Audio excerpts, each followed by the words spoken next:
Hello, sorry for a half hour. It's terrible. Just been gathering my thoughts, finishing up talking to somebody, and working out what I'm going to do. I think I'm going to play a game. I'm not sure what yet.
Hey, DLD. Nice to see someone. How's it going?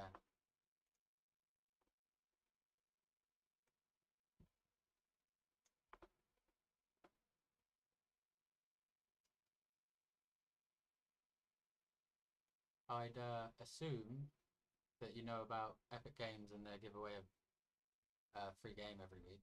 If you don't, get on top of it. Every last game on this list I've had for free, and there's some pretty good ones in there.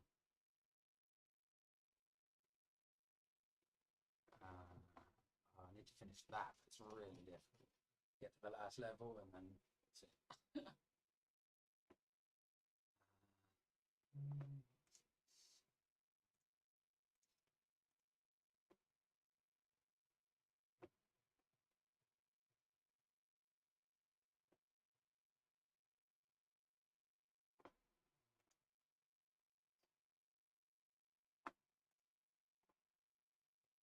Not for me. Observer was pretty weird. That was quite good actually.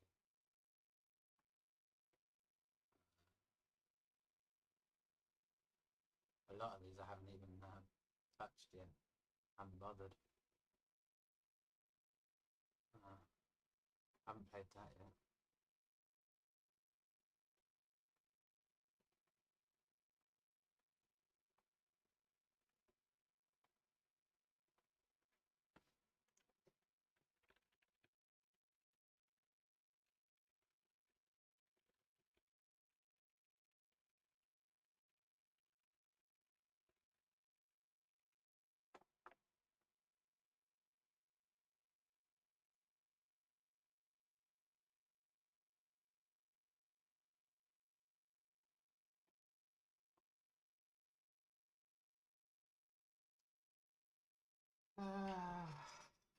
Nothing grabs my attention like it used to anymore.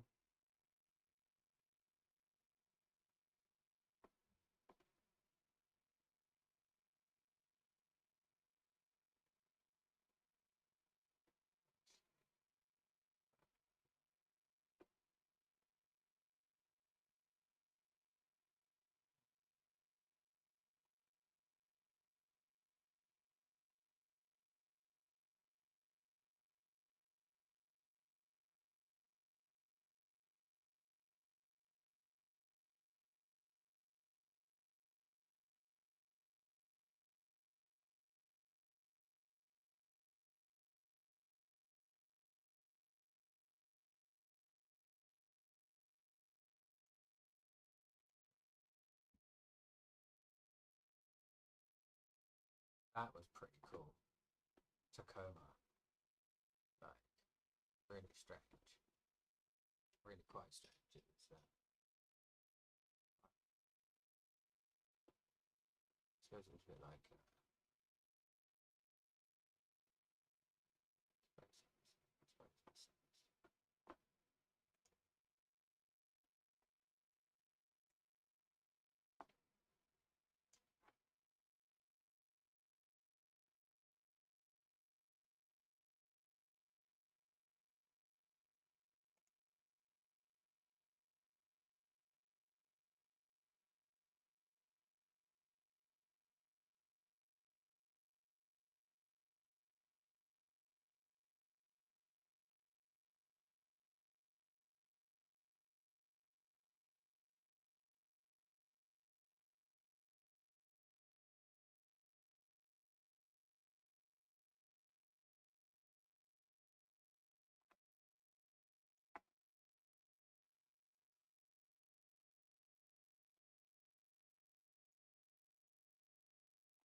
I was going to start some Norco at some point, but I'm not sure I've got hundreds of hours to save.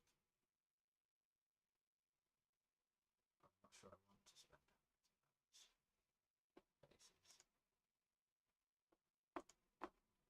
hundreds of hours. No.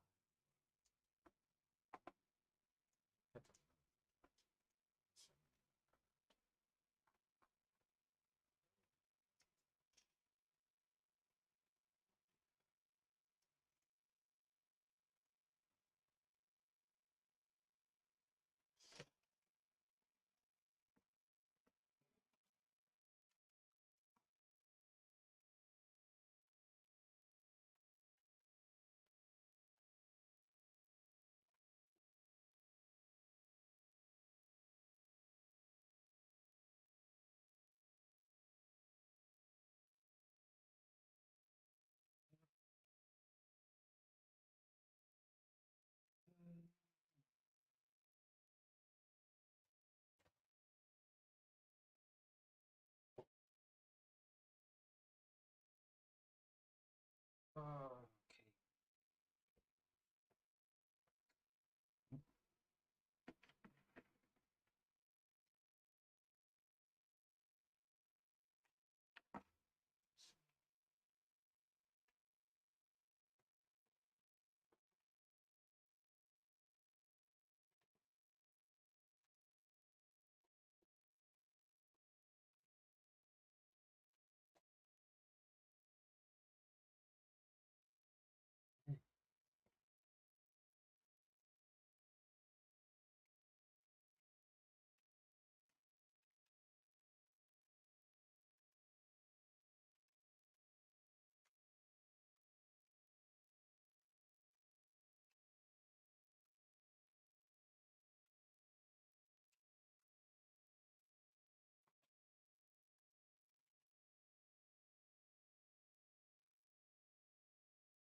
I'm not sure yet. Just relaxing, really, just chatting. I might play a video game or two. I'm not sure yet. I've got a lot of other things to be working on, but I'm avoiding a lot of them.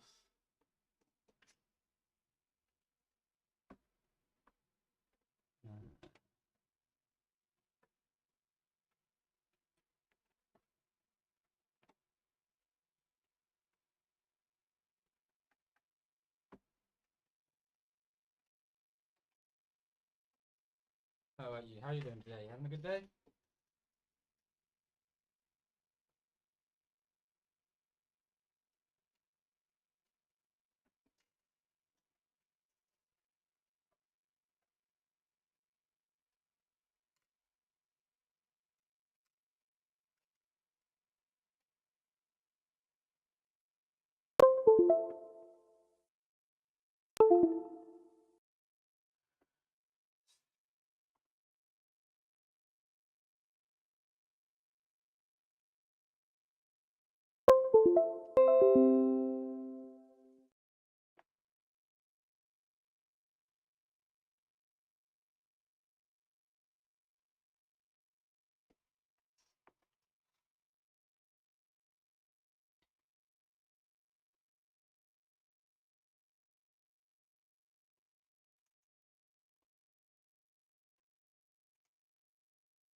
I've got files all over the place. It's a mess. I need to clean my computer.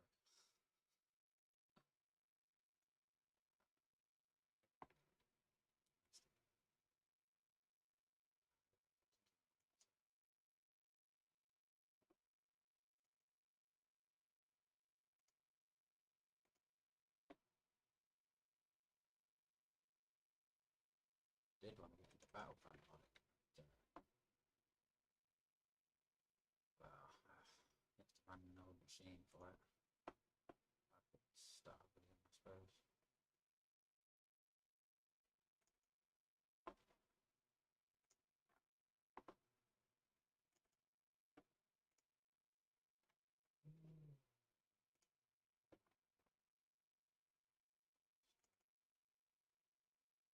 Should really start something in there like that.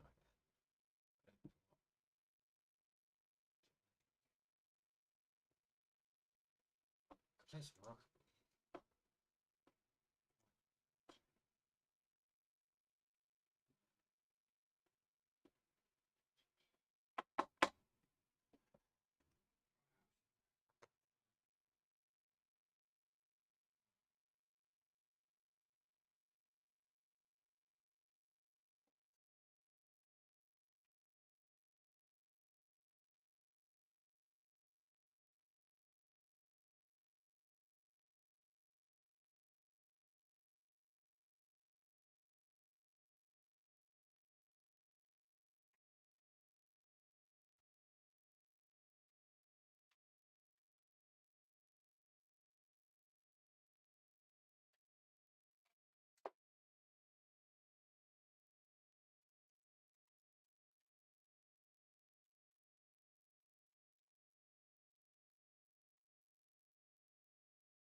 Oh, what to do?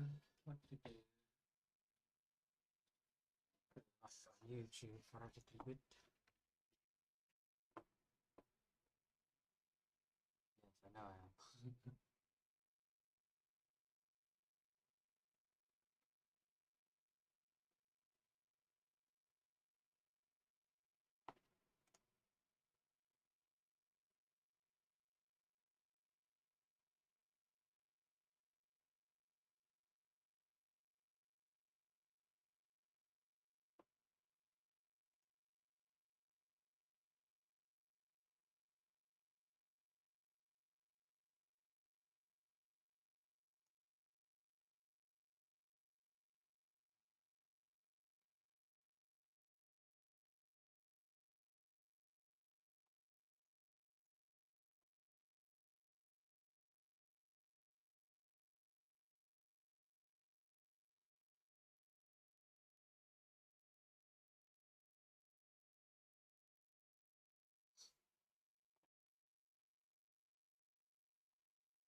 Clickbait.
I-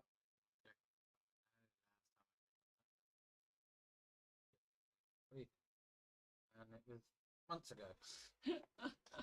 And the people that seem to report on Knights of the Old Republic 3 seem to do it once a month or once every few months or just consistently.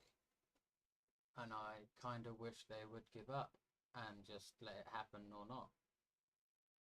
So I suppose the hype can make it happen, but it's been heavily requested for many years now. It's either not going to happen or it's going to happen. We should just let it happen.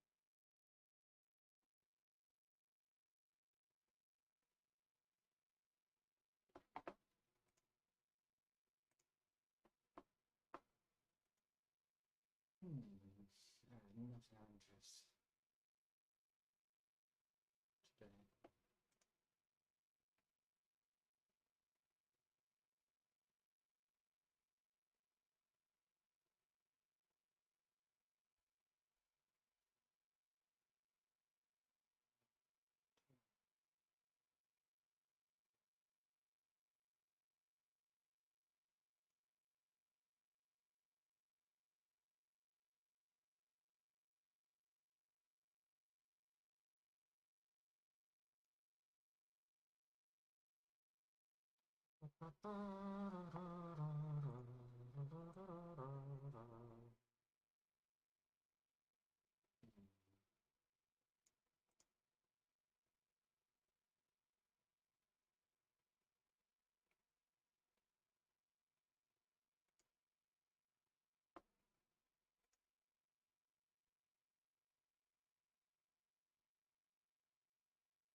Oh, nothing of interest.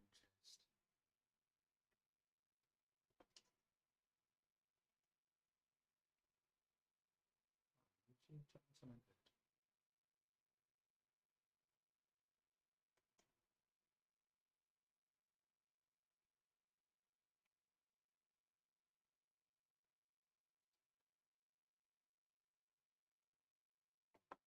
I loved the projects we started with, and then started in my later years started getting frustrated by sort of missing out on opportunities to work on shows that I really wanted to work on. One of them was The Abyss, which was briefly awarded to Boss before it went to ILM. One of them was Die Hard 2. We had done such a great job on the first Die Hard, I thought.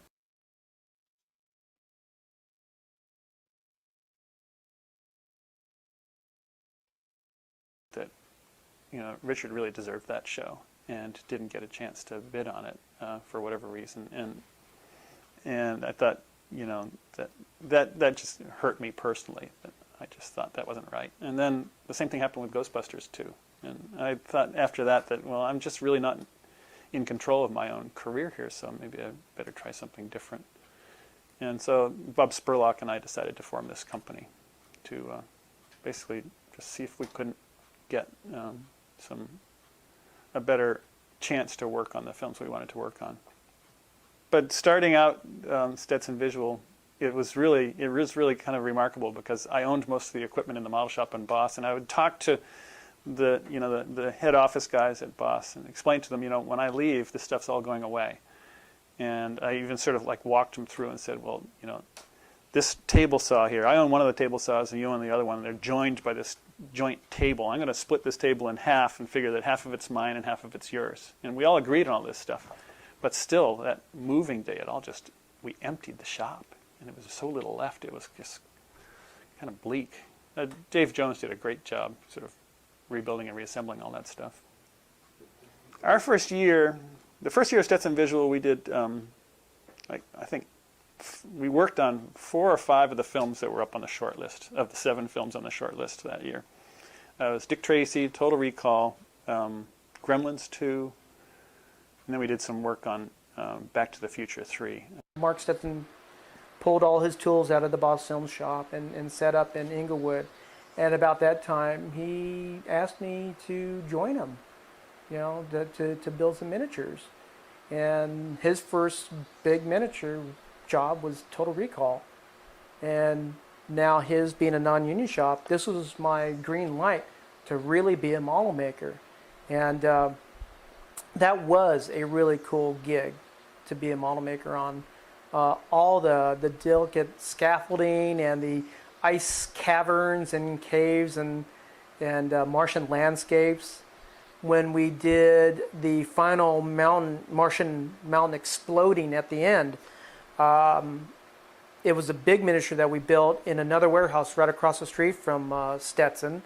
And once again, that was the old school method of model making, which was 2x4s and chicken wire and used carpeting that we got from the dumpsters of carpet warehouses, if you will.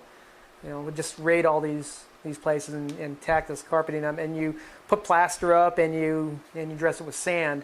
But that was disassembled and trucked to the Ventura County Fairgrounds in a very big hangar-like building. I do remember one of the sort of big job that Mark had was a show called Total Recall. And before anyone knew that he was really doing it, he brought me over to his house and he opened this drawer and he pulls out these drawings from, I think it was Ron Cobb and I forgot Steve's names. But anyway, the concept artist showed this artwork for this sort of science fiction movie on Mars. And he says, you want to work on this? I said, yeah, I do want to work on this. He says, okay, don't take anything else until I get going on this. And, you know, I'll get you going on it. And sure enough, I got to work on Total Recall. I was the first guy on set for standby work on the model unit, and I was the last guy to leave, which was kind of nice. So it was a very long project for me. And in between that, I got to work on Dick Tracy, which was a really enjoyable job for me to work on. And when I was on Total Recall, we were building one of the last models seen in the movie is also one of the last models built, which was this canyon scene where they pull back and you see people exiting the buildings after the atmosphere has filled up Mars. And they were doing it the old-fashioned way, which was we built this model, we actually put an RP screen behind it, and we projected the footage of the people coming out onto the screen. But we had these model buildings made, and when we made them in the shop, they were built at 1/4 inch to the foot, which is expressed as 1/4 inch equals 1 foot. Somewhere along the way, as famously happens in show business, the understanding wasn't quite there that they were 1/4 inch to the foot models. Rather, they thought they were quarter scale models, which would have meant something 1/4 of the size of a real model. So the 48 scale models show up, and they feel that they're too small to hold up for the shot. And we're on stage, and we have to do the shot in a couple of days. So the decision's made. Mark decides we'll take the existing models, but we'll add details to them to increase their scale by at least 50%. And so we're scrambling to build these models. I've been on the movie for a year, and scratch built everything. Handmade the spaceship that lands, and worked on all the canyons and the tower that the villain lives in, and everything like this. And we've done all this work. And I'm scrambling to finish this model that has to be shot in a day or so. And I decide I'm going to put a propane farm on the top of one of the buildings. Now, propane tanks are these round-shaped things, and they've got little pumps and ladders and stuff out of them. And I'm looking around for something to make these propane tanks out of. So I see a bunch of Coke cans, Dr. Pepper cans, actually. And I grab them, put some details on them, mount them some ladders, some railings, add hoses, little hatches and things. So from one end, once they're painted, you can't tell that they're Coke cans. They're just basic shapes that I've been using to expand on to make this detail. And it's just going to be one of many things on these models. So I throw them on the back of one of these models. Very incidental detail. Don't even think about it. After a year being on this movie, the EPK crew comes in, the electronic press kit. So there's this reporter woman who's walking around who has no idea what she's doing in terms of visual effects, and a cameraman. They come up from the back side of the model, and what do they see? They see the end of 4 Coke cans. So they assume that all these models that I've been working on for over a year, along with everyone else that's been working on this project, that we guys just get like Coke cans and popsicle sticks, and you just use that to make all your models. Like, oh no, lady, these are all like, scratch built and handmade and machined, and I couldn't explain to her the desperation that we were in to try to get this model done, but it was a Coke can, so all she could dwell on were these Coke cans. So I was like very frustrated with that. So from then on out, I started like gingerly putting Coke cans in all the scenes. And if you watch Total Recall very carefully, there's a scene at the end where Arnold is Schwarzenegger is kissing Rachel Ticotin at the end, and she says something like, "Kiss me before I wake up." And out behind them is the vast vista of new Mars. But over on the right, very clearly, is a Coke can that's been painted primer gray. And I didn't even disguise it. I just put it on the set to see if it would pass. And sure enough, it's in the movie, again, forever, is the Coke can. So to be fair, ever since then, whenever I've had the chance, every show, I've incorporated a Coke can into every model I've made.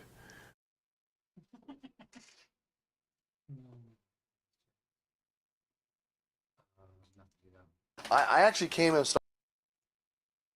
Starship Troopers towards the tail end, which actually, I got to work on a lot of stuff that went in front of the camera, and worked on some of the ships. Mostly, a lot of the stuff that I did was a lot of the acid, like the napalm stuff, the destroyed ships, and basically I would make the guys in the shop cry because, they had spent all this time on a certain spaceship, and I'd go in there with a sawzall and cut the thing into chunks, and then go in and age out. We did the sequence where the ship comes in half and you can see all the decks, like coming apart like this, and we had little bodies and little dudes, and we And Randy Cooper and Randy has always been like my hero, you know, and to a lot of other model makers, and Randy and I we were the guys who worked on the miniature, the tabletop version. There's so much detail in that,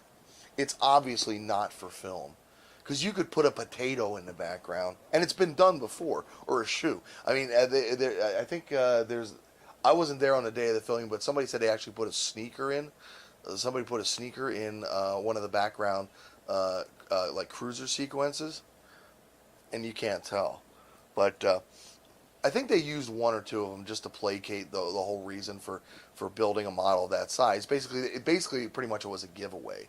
It was designed and built to give to big cheeses and it was a present from Starship Troopers, you know. And that job went union also. That was a great group of guys too. Thunderstone. I mean, there's a sad story that I heard about Troopers, that somebody had seen the Roger Young and the Ticonderoga and stuff like that in a dumpster, you know. When we were doing Starship Troopers, R2-D2 again, we had this huge Roger Young. This model was 18 feet long. Big spaceship, very complex. Tons of detail all over. Oh my God, it had detail. And again, it's like, hey, you got a week to paint it. Oh, thank you. It's because they really wanted things paneled. We had to copy an existing model of it.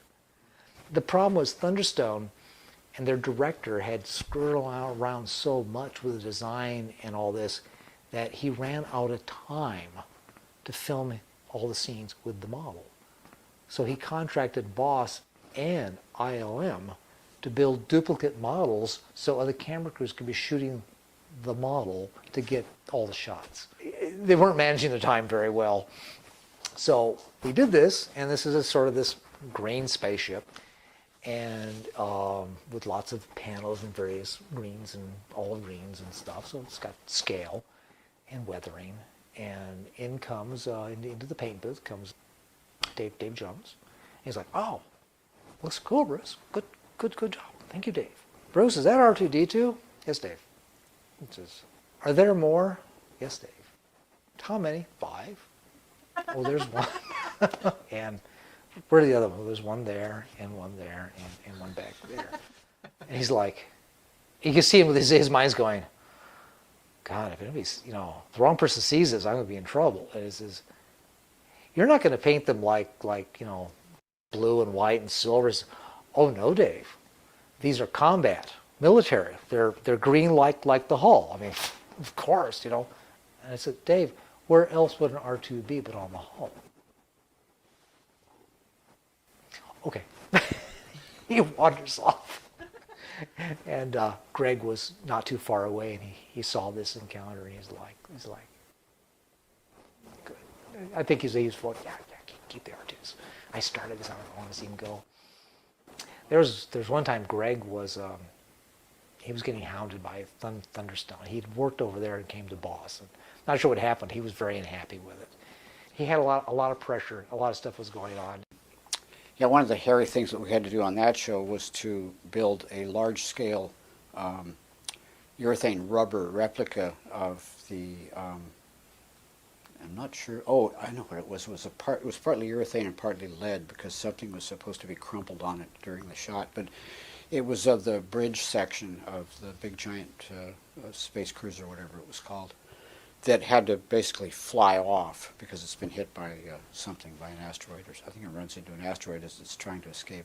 But getting this thing, this huge miniature section mounted up on an air cannon and getting it to fly off in exactly the way that they wanted proved to be pretty problematic, because it kept spinning the wrong way.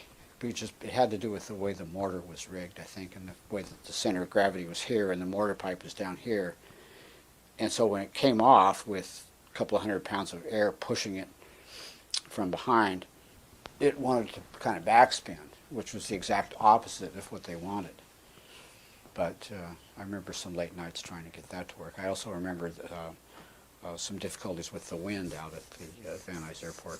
We ended up doing everything on multiple strand cables with motors that could pull. We'd use gravity to pull it down, and then these motors could pull on these individual 6 wires. So in effect, it was that kind of motion rig upside down with electric motors and cables instead of hydraulic rams. And it worked beautifully.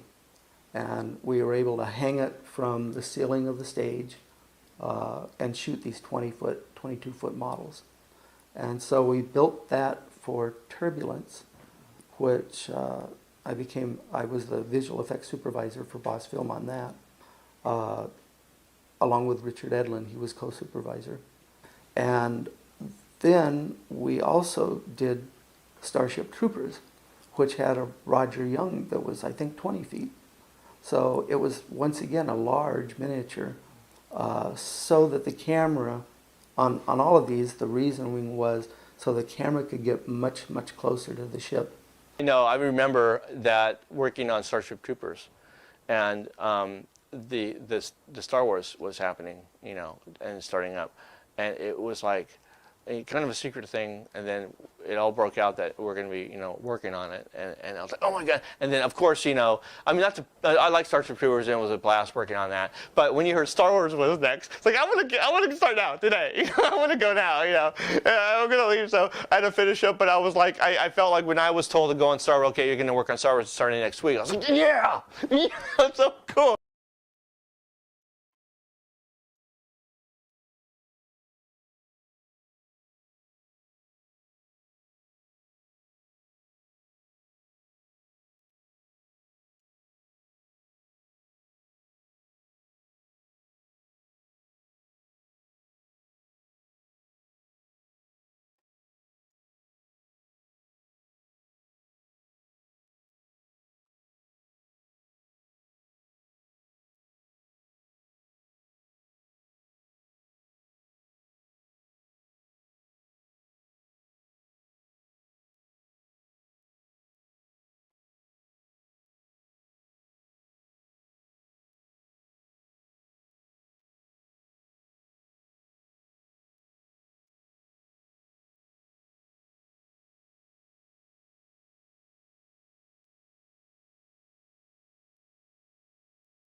I'm going to be right back.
So I think I'm going to play some Into the Breach.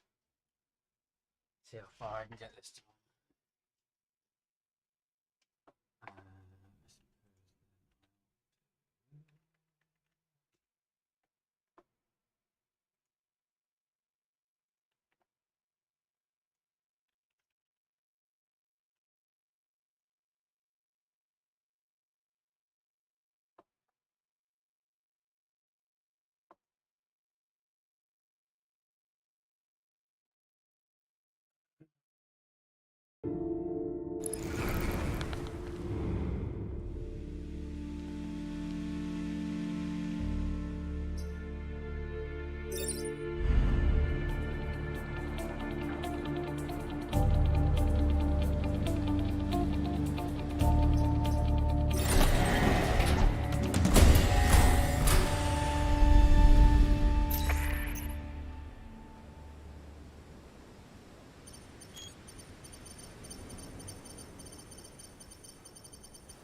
What's free to do?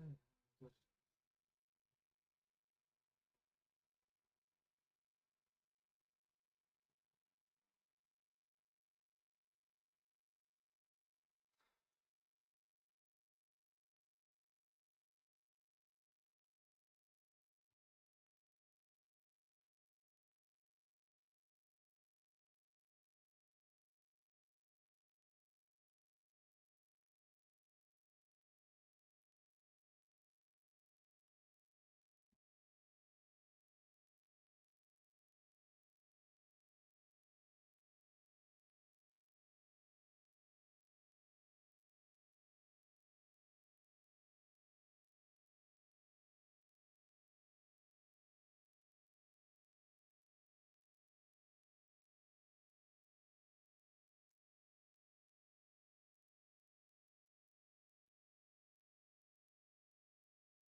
I'll probably never look at it in funnily enough, but we'll see.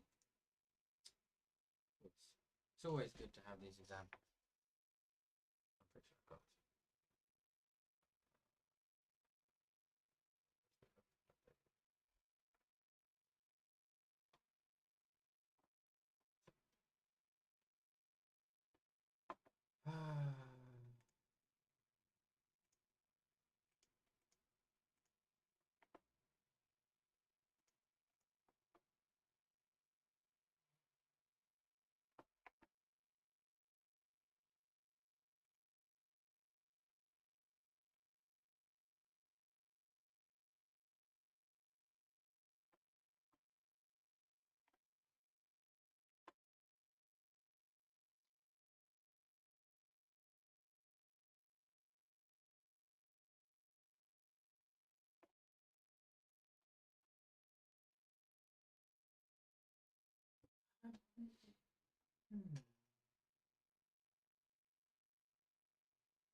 I've got um,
rather than drawing with a mouse. I'm not getting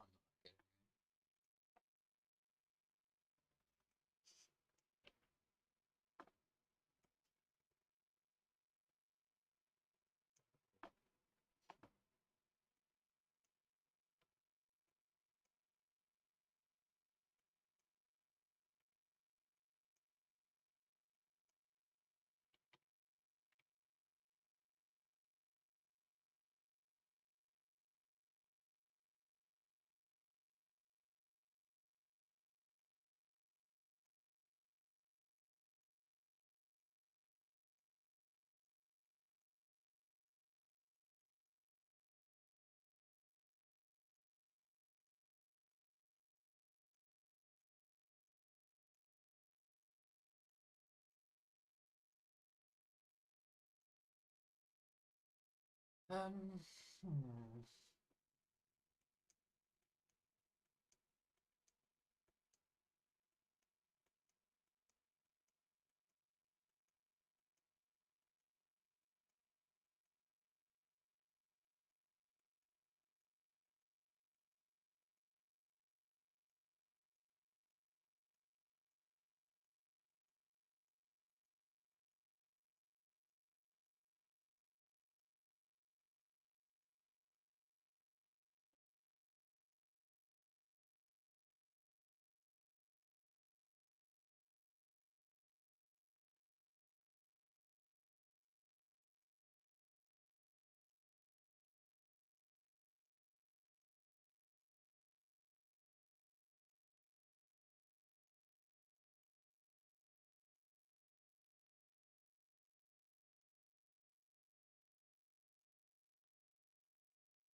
need to get a better microphone.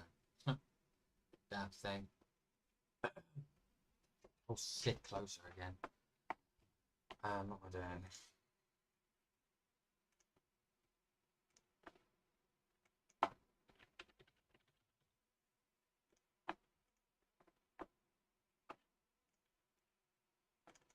Have a quick couple games of Rocket League.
on!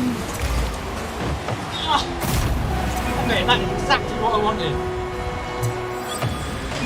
Literally exactly what I wanted.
Pardon me.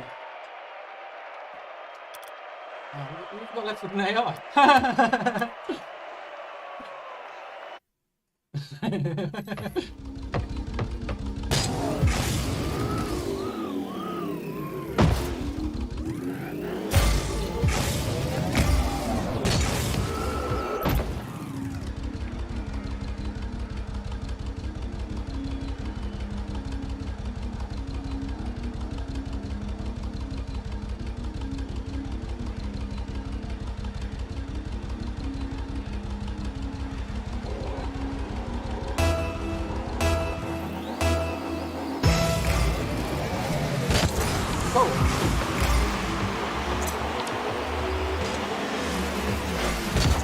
On! Ah!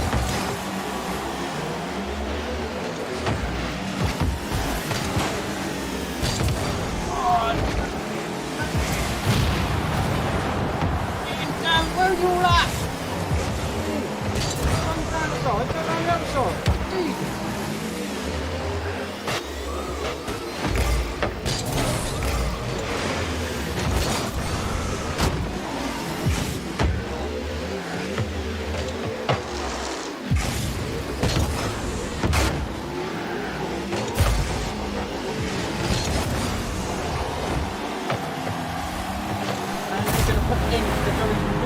Come in that side.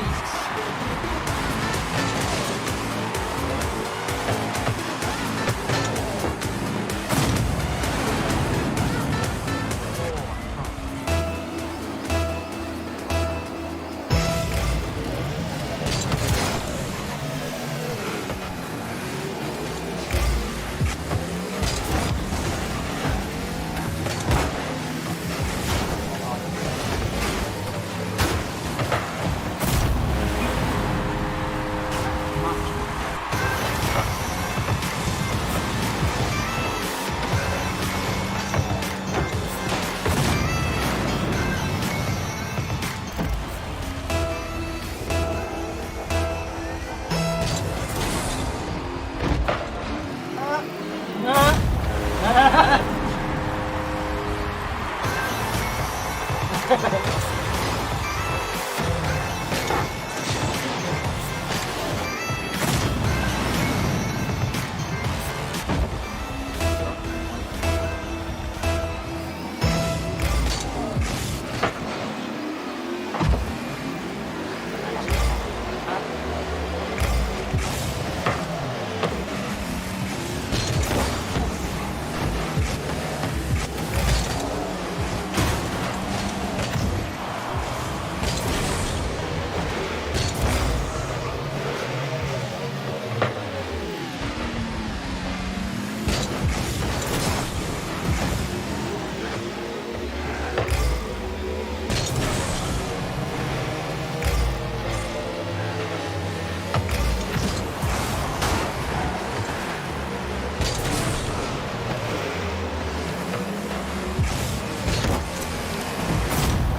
on!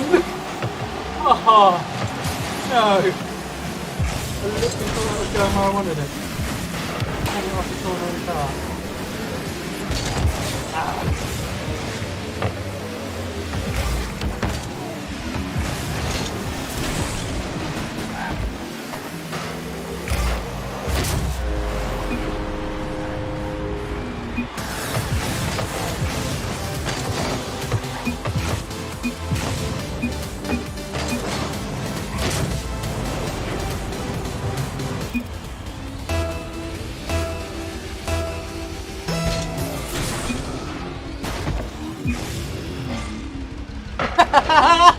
What happened there?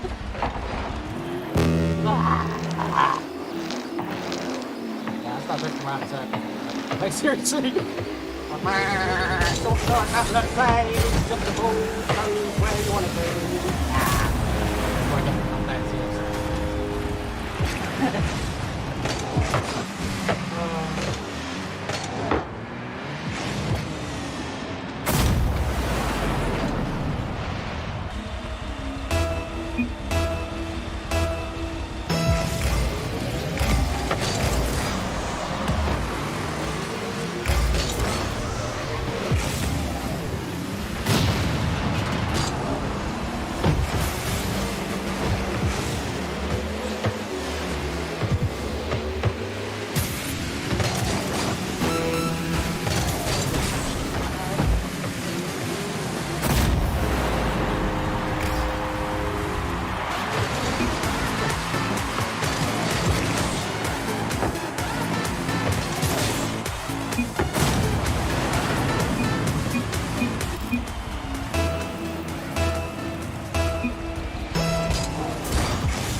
Hey, the Kung Fu, if you're still there, sorry that I've not had the chat with you.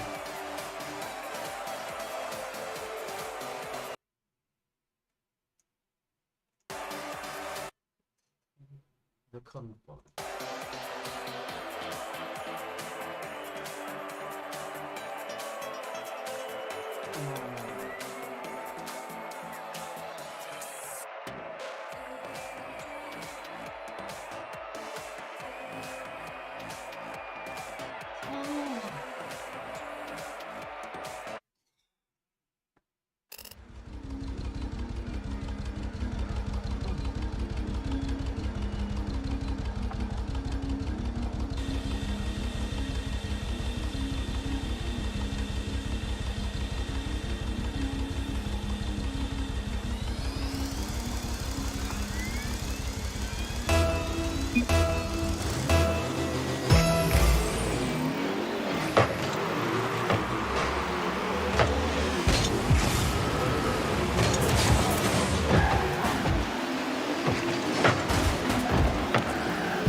Oh, 3 good games. That's rare. In a row as well. Yeah, it is a little bit low. Sorry about that. What programs do I... GLM files? What do you mean with GLM files? I'm not familiar with the file type.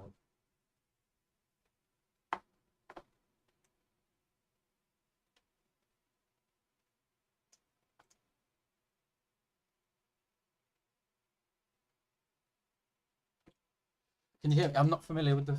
I think it's... do you mean MDL? .mdl? I personally don't edit them, but you can get them open in Blender or Gmax or 3ds Max, but you need a plugin. Generally, I don't edit them, but if I need to view them, I use this program. It's the Neverwinter Nights model viewer, 64-bit patch. It's quite handy to be able to quickly load up a model and double check it is what you want it is, or what you think it is. It's also quite fun to look through some of the random models in the game that aren't used anywhere.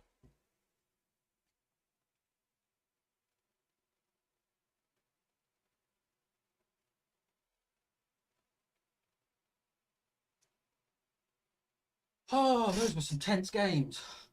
I'm pumped full of adrenaline. Oh. Oh.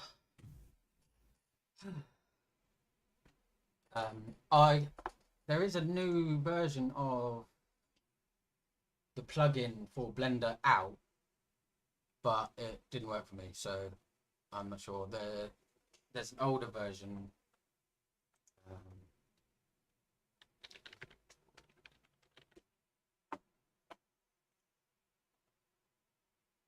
Yeah, you basically need this plugin and the correct version of Blender 2.71, and then you can open them up and edit them. Room linking lock import export. That should add a room index to edges.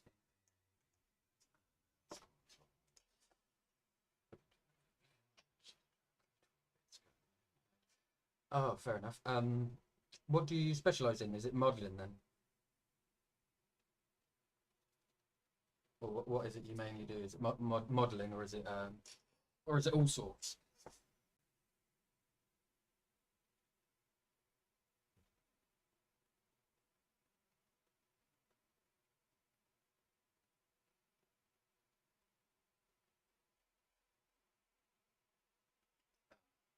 Quite a few different programs required to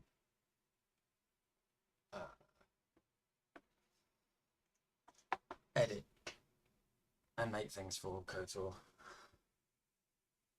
All right. No, still, that's you'd probably be able to get on with Blender then if you downloaded the plugin for it.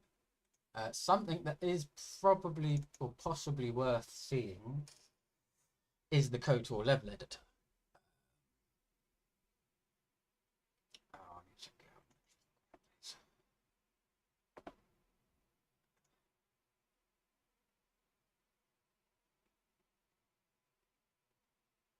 Nifscope.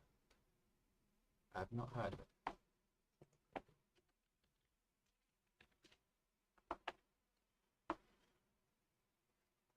Fair enough. Oh, I suppose that's a Oblivion file type then.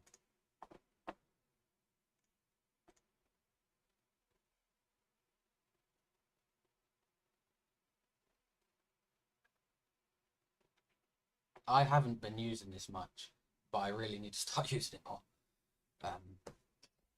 But I've been doing more scripting than anything at the moment, so I haven't really bothered to open this up too much. I need to set the settings.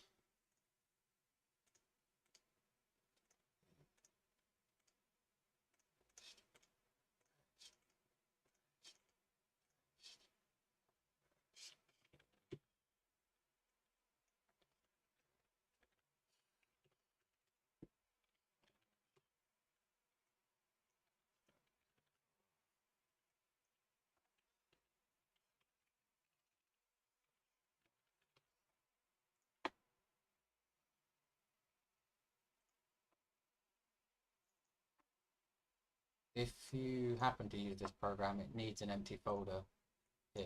It also needs both the game. Well, I think it needs one or the other. I think most people have both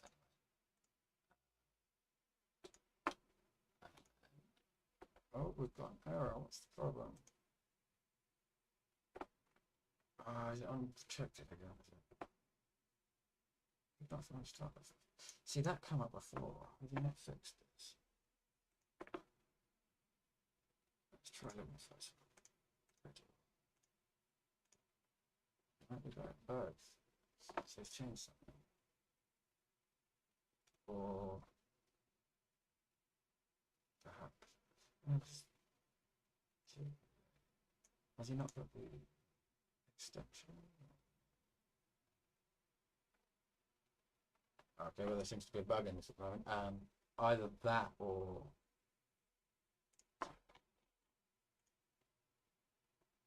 yeah, see it's looking for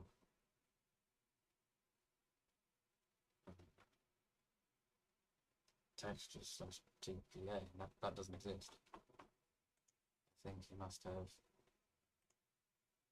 called textures. So just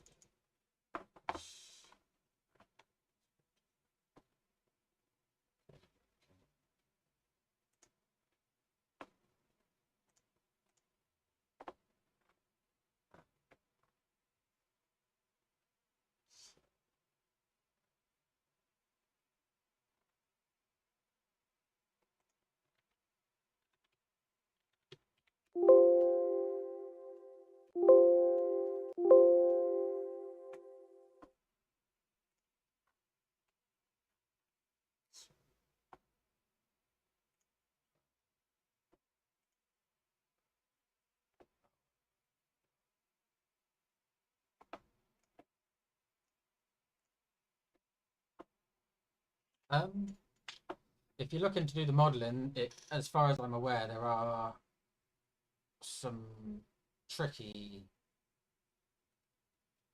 elements to setting the model up properly, rigging it properly, things like that. I'm not too familiar with it all, to be honest.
If there's anything you need to know about editing the levels, I'm sure I could probably help.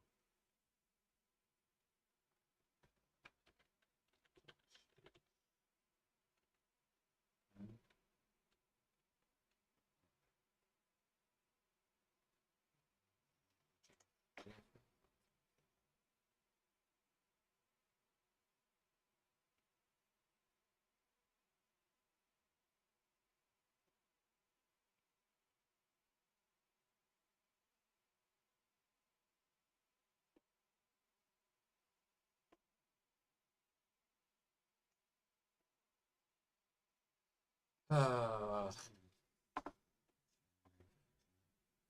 um, I do, but I haven't really modded anything other than KotOR in quite a while. I used to do a little bit with Unreal Tournament 2003 and 2004, but that's going back some years. What else have I done with them?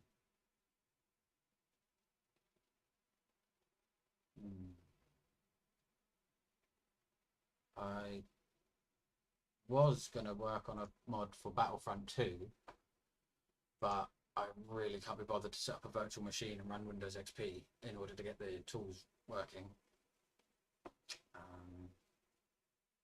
I did make a few small GTA 4 mods, but nothing that ever got released. I was working on some crazy idea and then I gave up on it. I always come up with bloated project ideas and then abandon them quite regularly. This is probably the only project I've managed to stick to. Oh, I think I know what's wrong. Now the photo scene is open.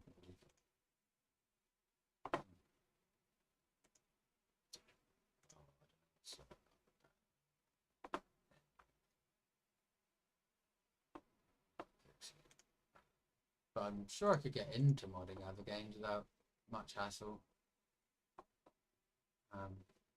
But I'd rather make a game. But that's a whole different kettle of fish. Barrel of fish.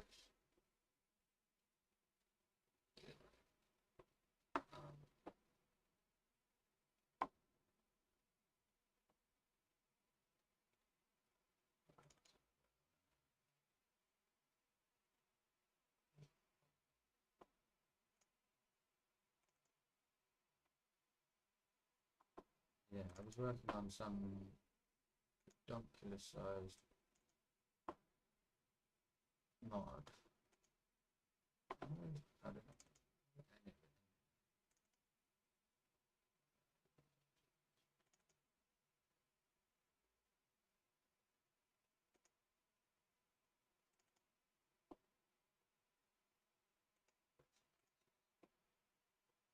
Hey Takoyaki, how's it going? Good to see you.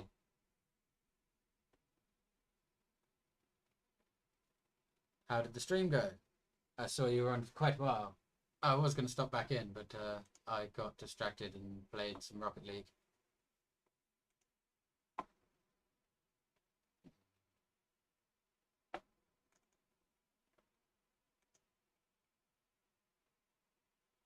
Not a lot, really, at the moment. I'm just poking around. I was just playing Rocket League for 3 matches or so, and I'm now pumped full of adrenaline.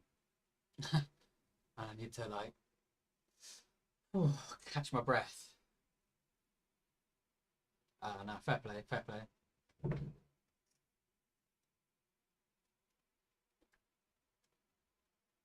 Playing anything, or still on just chatting?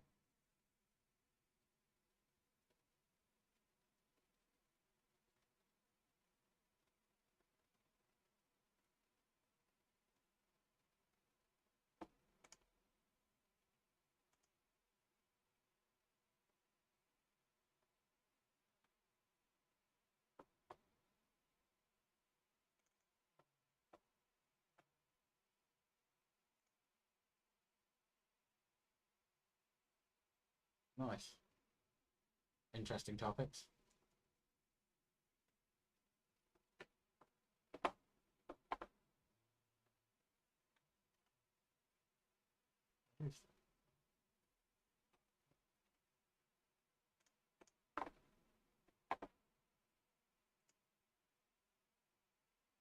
Anybody a fan of Metal Gear Solid?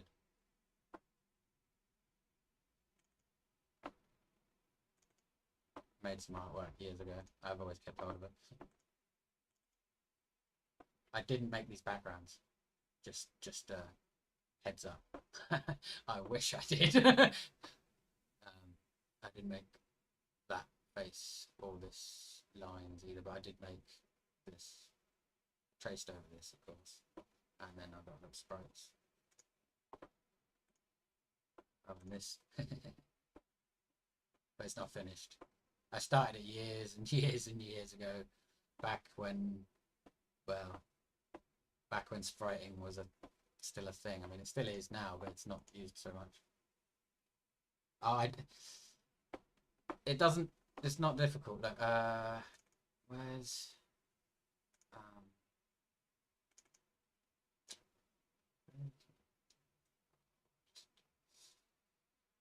oh, I was gonna update it. Did start. I used to make these in Paint, pixel by pixel, using a color palette that you build on the go. These small ones are based on an existing style of sprite from Advance Wars.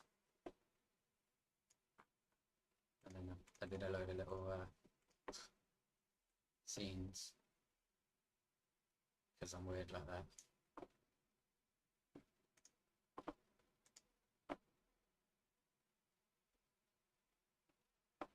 That was my first draft of Metal Gear X. And I did all the stats for it to work in the game.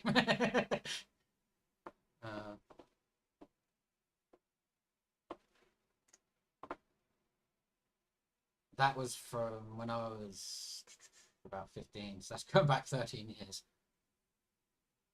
I still haven't finished them. It's just terrible and awful. I need to finish them.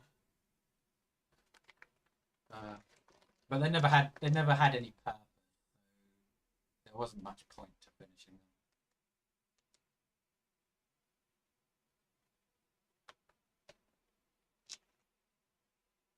them. All this. I was slowly changing the colour. I never finished it again. I'm so lazy.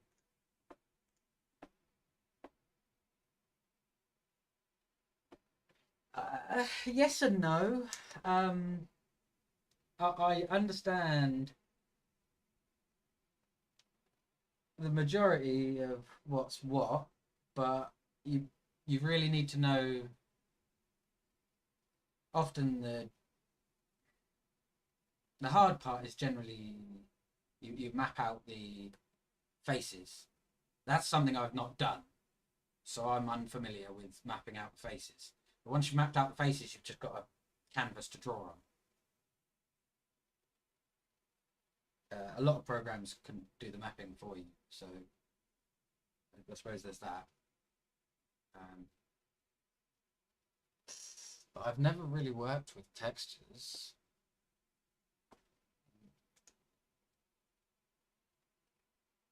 I'm not sure I could. The hard thing about texturing a lot of the time is tiling and making them even and tileable. But there are some simple steps to making a tile, what's the term? An interchangeable tile, basically.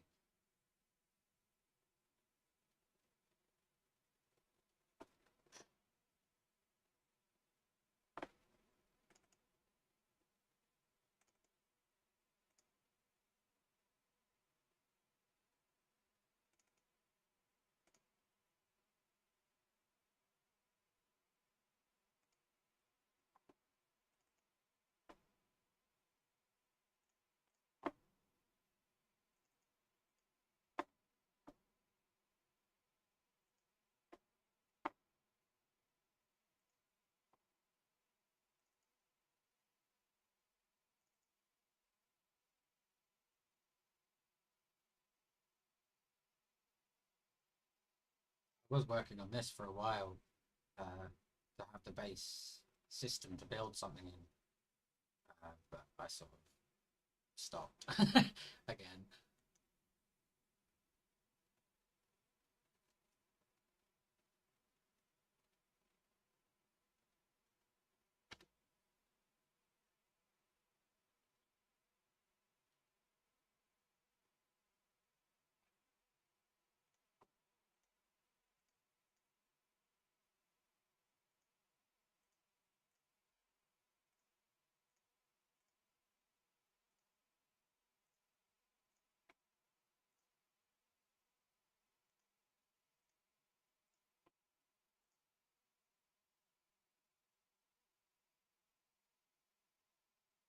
A night cycle, but it's set to 24 seconds. You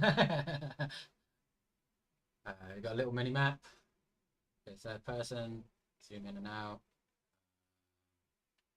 There's a big map. There's inventory. The ability to pick up the item, etc. There's also stamina,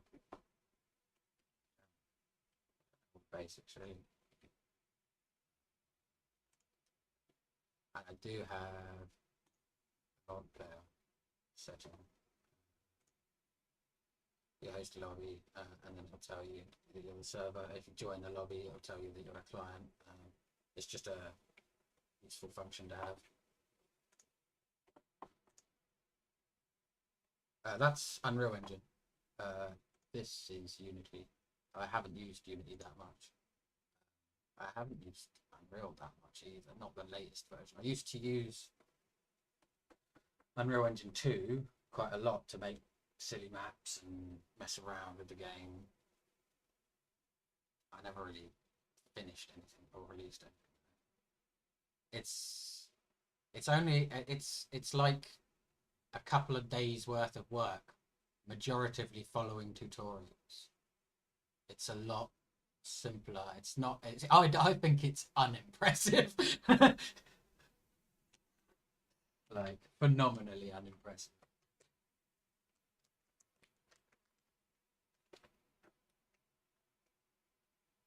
I've poked around with Game Maker Studio, not. Well, I suppose. I'm not sure if it would have been Game Maker. I'm going back years. I would have played around with. I think it was FPS Maker or something, and that was awful. I could not get on with that. I did used to use RPG Maker though.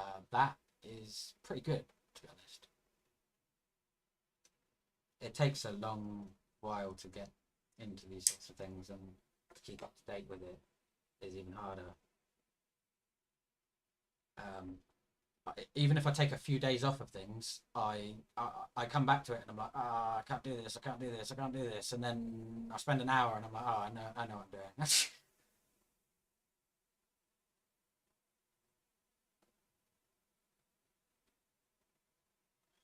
Just got to ease yourself back into it.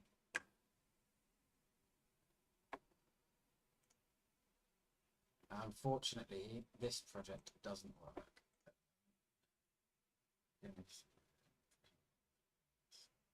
Oh, fair play. I know that there have been, in fact,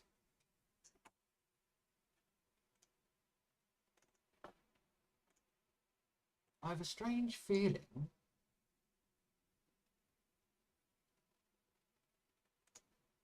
that this was made with Game Maker. And it's a hell of a good game. I need to Google it.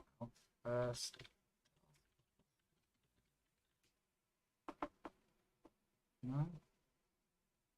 What was made? Yeah, it is. It's made Game Maker Studio. And seriously, this game is something else. I've spent quite some time on this game. Though I had it first when it was free, and then I think I bought the deluxe for like £1 because I really enjoyed the free version and I thought they deserved some money for it. But it was made in Game Maker, which I was quite surprised and impressed by. I mean, obviously I know it's possible, but they get such a bad rep in general that you sort of think that no one ever gets that far, but people do. And this game is something else. I'll play a level or something.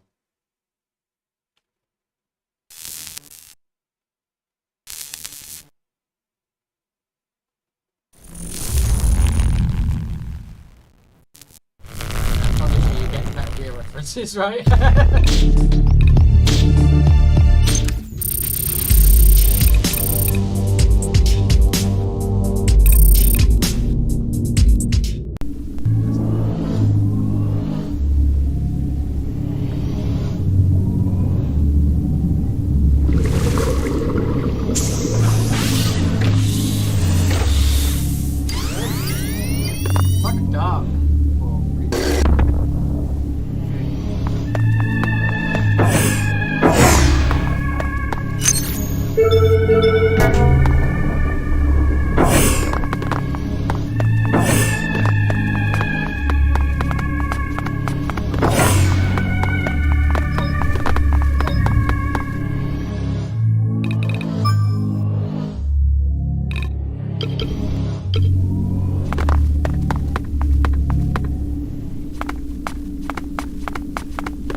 I thought that was going to be the case. No, no, no, no, no. It is quite a loud game there. Oh, back up, back up. How's that? That's probably a little too loud. I'm not sure, actually. How is that if I talk normally? Yeah, that's much better. I think, anyway.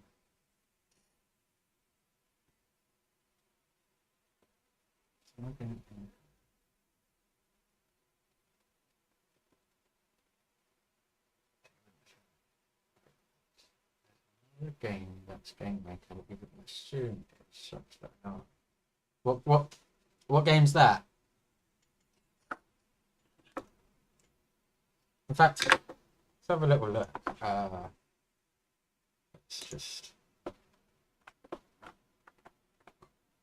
Okay, there's no really list, is there? Games list. Game maker studio. There's quite a few. Rivals of Bay. I've heard of it. I've not played it. Like, I think I've seen the name somewhere. No images.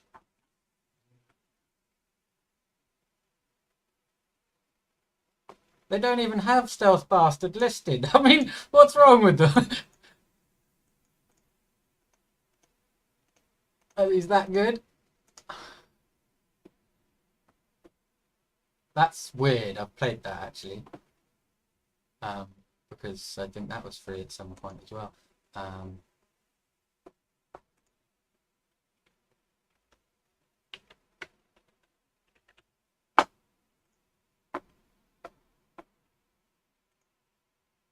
Interesting. Interesting.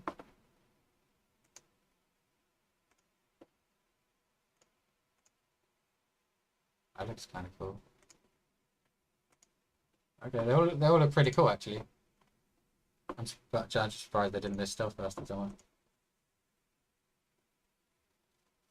Nice. And Undertale, I've not played of it. Not played it. So now I've got that. Do you use Epic Games?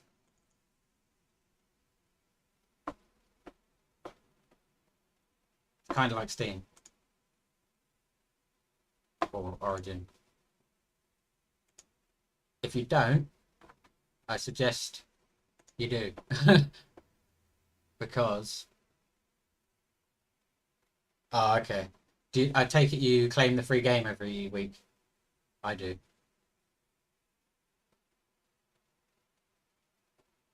And I take it you missed out then because they gave away GTA 5 at some point. Everyone loves free. Everyone loves free. Look at how many games I've got. I haven't bought a single game on this platform.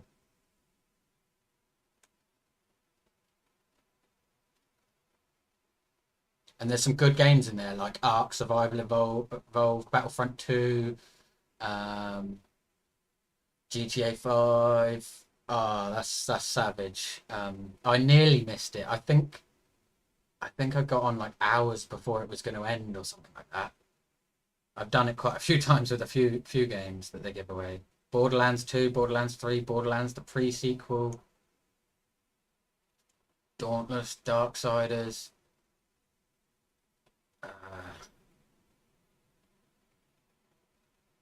Loads. Hitman. Jurassic World Evolution, Just Cause 4. Like, it's crazy. I've had so much free games out of them. I barely even touched any of them. Oh, nice. That's always good then. My Steam collection is full. Like, really quite small and full. But I do own Black Mesa. Because that is amazing.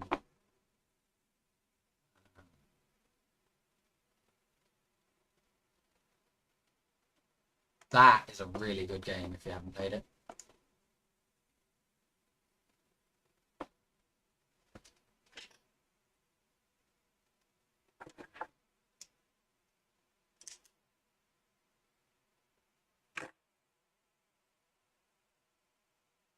Civilization 6. I couldn't believe some of them that they gave away. Like, I was chuffed to bits. Subnautica. I was annoyed that they gave away Subnautica because I bought it. Subnautica because I bought it on Steam, but I bought it when it was early access. So I suppose at least I contributed to the development.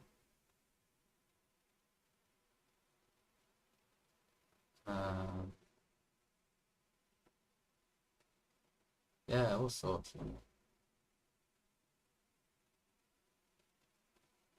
Never mind. Not the end of the world.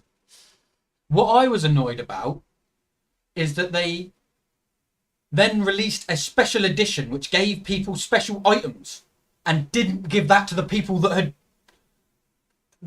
had bought the early access. What is wrong with them? That's like taking a dump on your fans. That's why I'm not going to buy their second game. They can keep it. Yeah, I know it was just like it was a silly little pet and some items, but if we were there from day one, then why do the people that buy some... And the collector's edition was about the same price. It was like 15, 16 quid. I was fuming.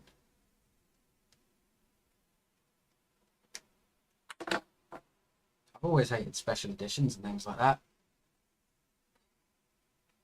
Tropico 5, still not played that. But it's a funny game. I've seen the other Tropicos. Watch Dogs 1 and 2. Crazy, really. World War Z. Quite a lot. Quite a lot indeed.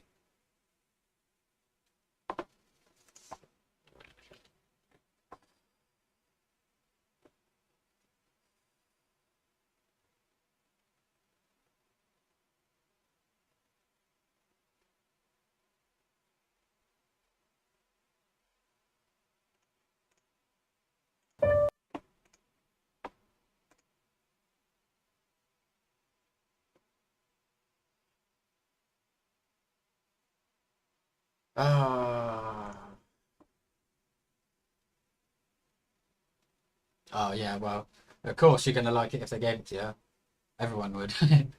I wasn't a big. I couldn't get into Skyrim, to be honest. I played the first 5 minutes and put it down, like straight down. I was just like, no.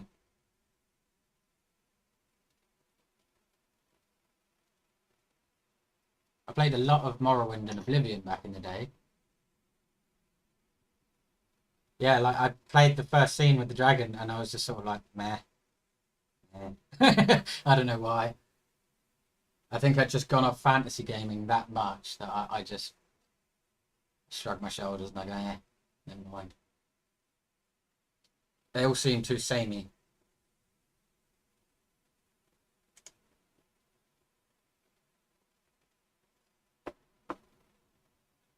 And there's all that hype going around about KotOR3 now. Again. It's not going to happen, I'm sure of it. I'm sure of it.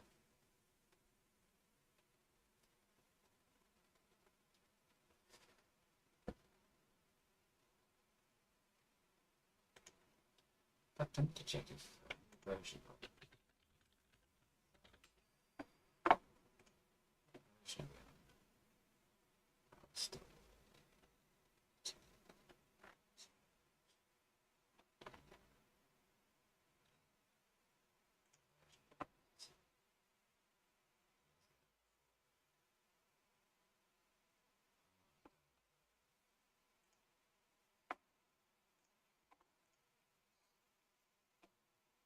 Stargate fans? If you are and you haven't seen this, check it out.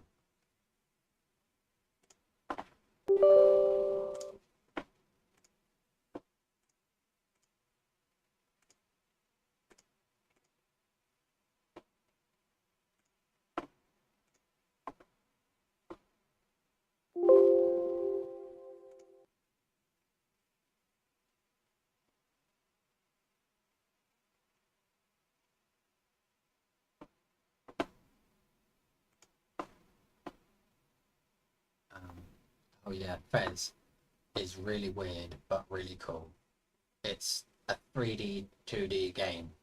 It's hard to explain.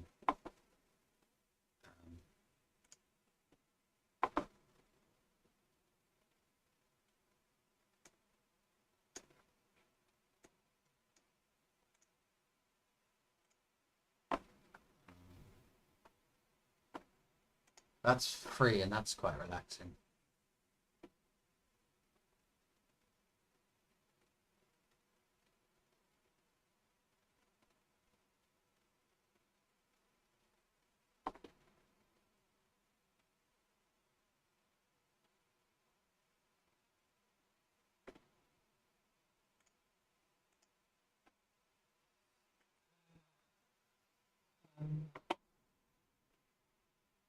Oh, I don't know what to do now.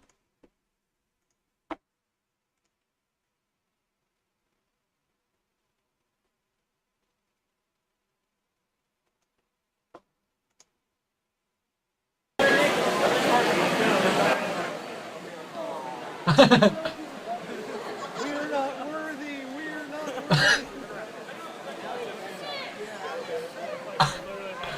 What?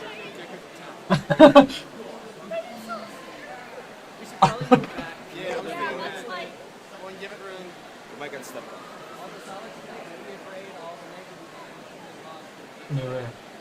Well, no, the gray fox has to be scared. That's why gray fox is in here. He's underneath it.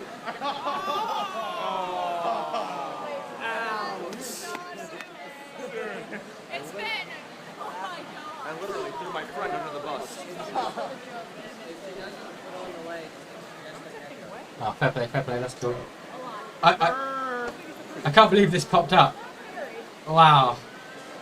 Thank you, YouTube.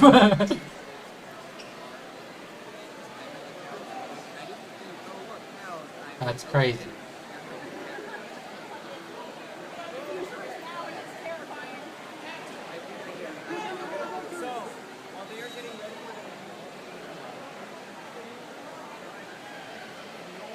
Rex is the one. Since the day I played Metal Gear Solid and saw Judge Dredd, I wondered why we didn't have these things on the battlefield. Isn't it just? Oh, that's ridiculous.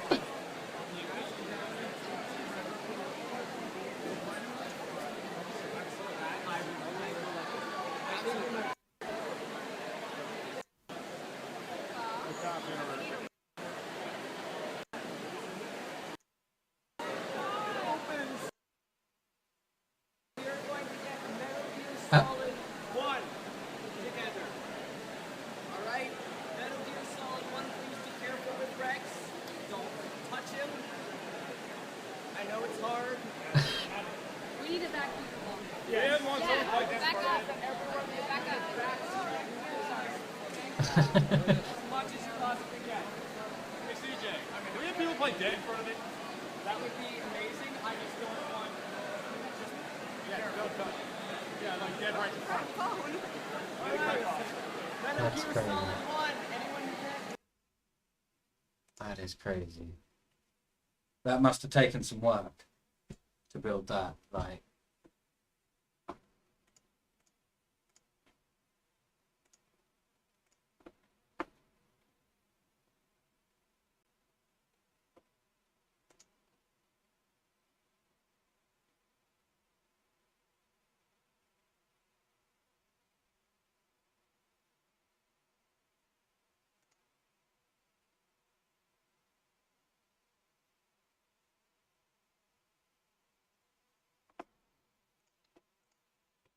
yeah, I can't. That was crazy. Bit of a shame they couldn't like actually like walk around though. I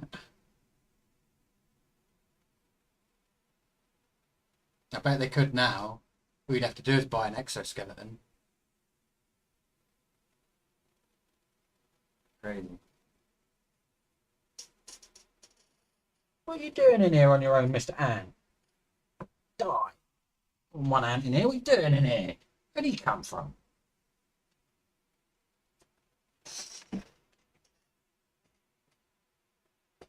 Yeah, definitely. But I mean, if you had an exoskeleton mech suit would be nothing. You know, like, well, they've made quite a few of them now. Where the hell did one random ant come from? Man, I haven't been outside in days. One random ant. Like, huh?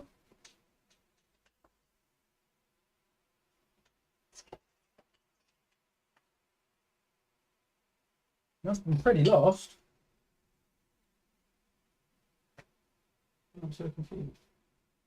No worried about ants or something. Not.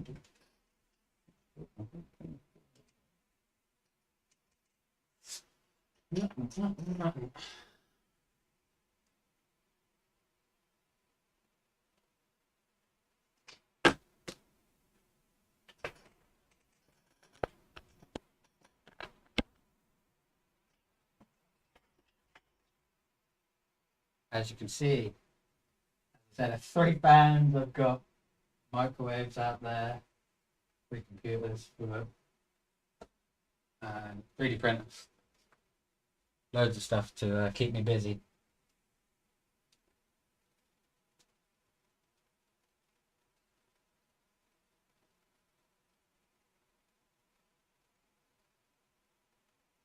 EM sensor.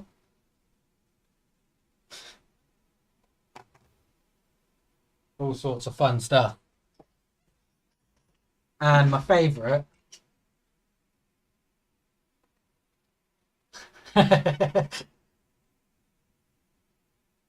Oh man, I'd die for a CNC. But then I'd have to get into modelling.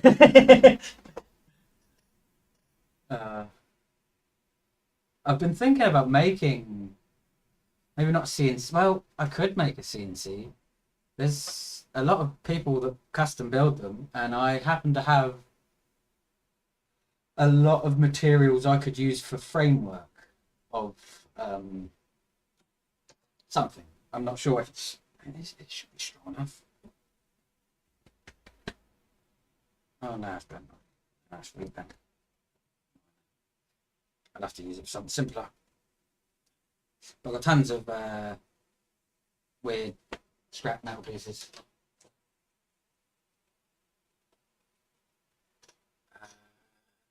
Not CNC kitchen, is it?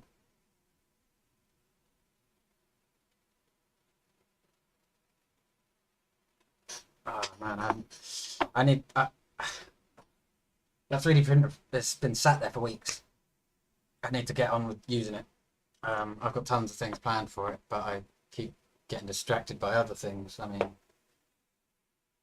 I've got a 360 here to fix. I've got a Hoover robot that I need to fix. I've got 2 original Xboxes I need to mess around with. I've got an ITX computer case with nothing to go in it that I need to get pieces for. Got some old speakers. I've got 2 old TVs. Too much rubbish.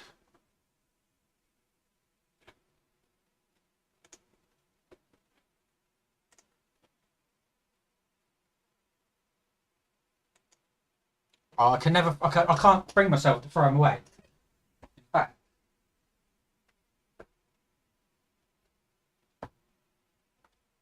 I'm stuff it shut.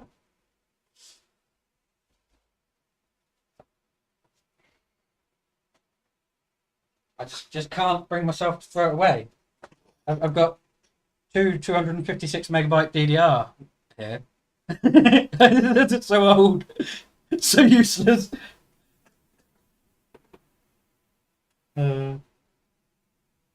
Kingston 2 gig and ASIN 8 gig DDR3. Just sat around. I don't know what to do with them. But I mean, SD RAM ended up worth a lot of money,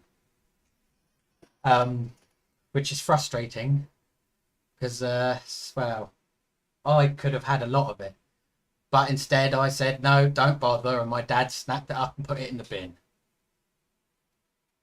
Like a lot of SD RAM, like I don't even want to know what it would be worth now. Oh, and a lot of broken phones as well. That's life, though, isn't it? That is life.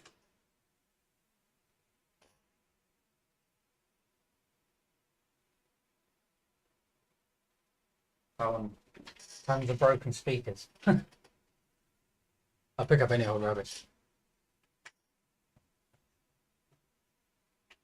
Well, not quite any old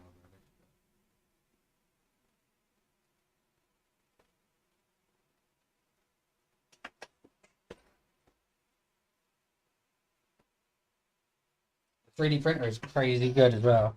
Not sure how well you'll be able to see this on my awful webcam. And it's in black, so it's not going to help the situation. No, in fact, you're not going to be able to see anything, but yeah, especially not with me.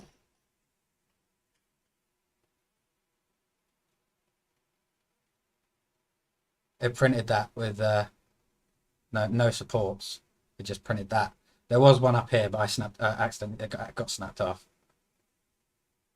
And the quality is insane. And I haven't even tuned the printer yet. Like I haven't done anything to the printer really, except leveling the bed. I haven't even adjusted the flow rate or the E-steps or anything. I've kind of done it that way on purpose because it seems the majority of the 3D printing community, their first prints are atrocious, like falling apart. Like where's my first print? Here is it?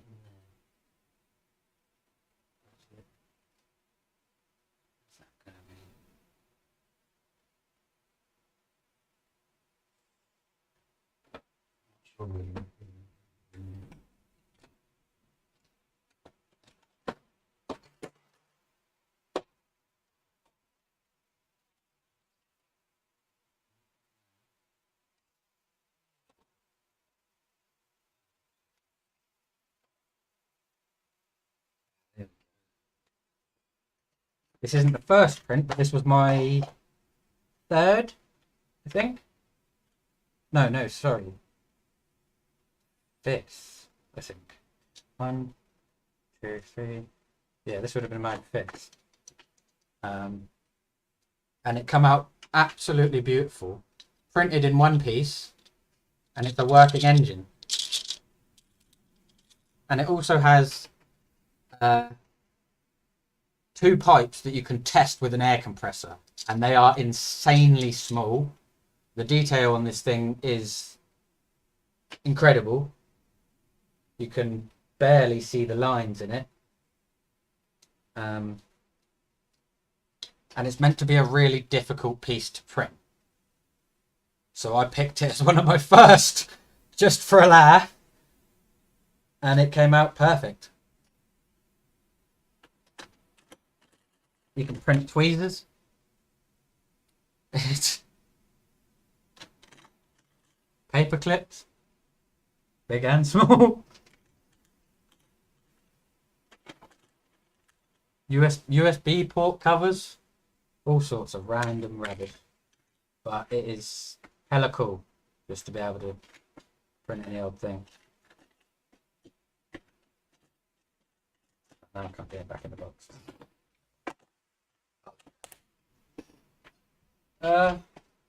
Yeah, I mean it seems so. I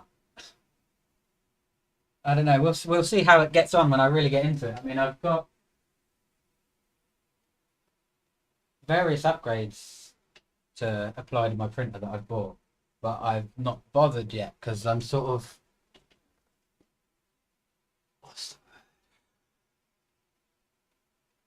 I'm dragging it out on purpose because that means I'll come across more problems, I'll learn more, but I don't seem to be coming across any problems, so I might want to just get on with it. I don't know yet. Though it's probably quite bad that I haven't done 3 of the main things, which is the E-steps, the flow rate, I believe tramming the bed, which is checking that everything's actually properly uniform. I think that's what it is. But I find it really funny that people can't manage. And I haven't really done any proper research. I skimmed some articles. I watched a few simple videos, just as everyone should, and had no problems. I don't think I'd have needed the videos either. But I suppose that's the benefit of having been on computers all my life as well.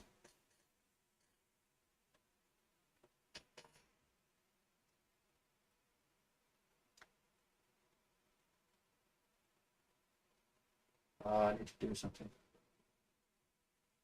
To do.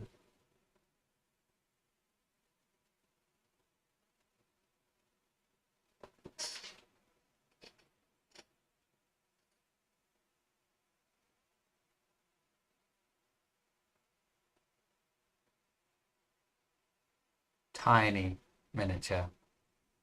Again, printed as it is. I know. I mean, I,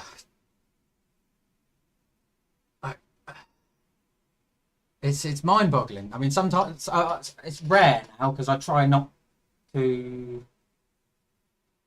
I mean, I don't have a problem answering questions, but I try not to deal with people that know absolutely nothing because that gets incredibly frustrating incredibly fast. Like when you'll ask them something like, "What are the properties of this file?" And they'll be like, "What?" And you'll be like, "Right-click properties," and they'll be like, "What?" And you'll be like, "Nope, I'm leaving." Like, I'm gone.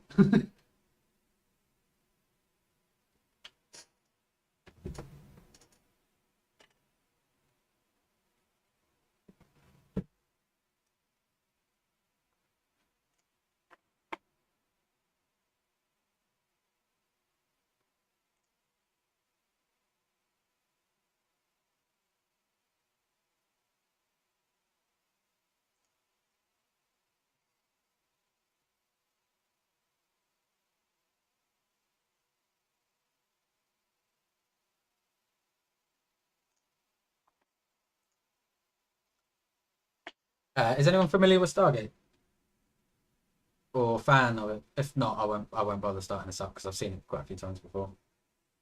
I just want to see what if anything's changed. I don't think anything's. I'm pretty sure I tried version 4 last time. So 3.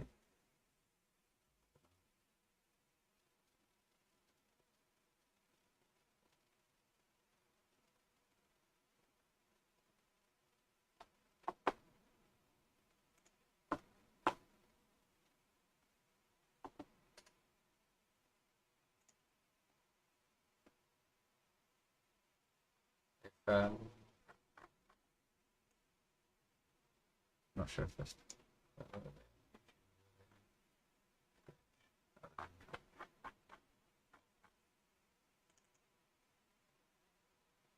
This shows how bad I am at art now. I mean, I this is only like I don't know what 5 minutes on each little drawing, I suppose maybe. But I just don't really have the patience for it. It takes a lot of patience to sit down. They're just shapes. I just painted a colour and blurred it until it looks like something. But that's kind of how painting itself works. So I suppose, you know, well, not entirely, but partially.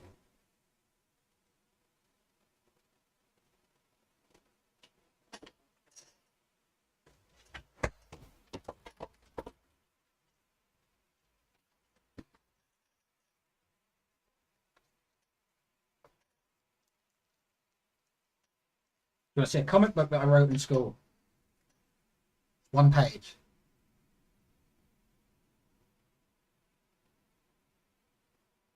Just popped to mind while I was looking at artwork. Well, I'll just take that as a yes. I'm pretty sure you should be able to read it. There's only like 2 or 3 words.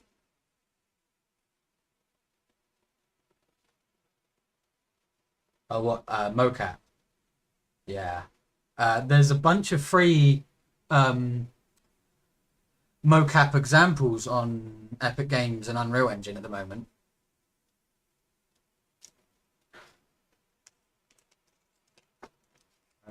But obviously you need the hardware as well.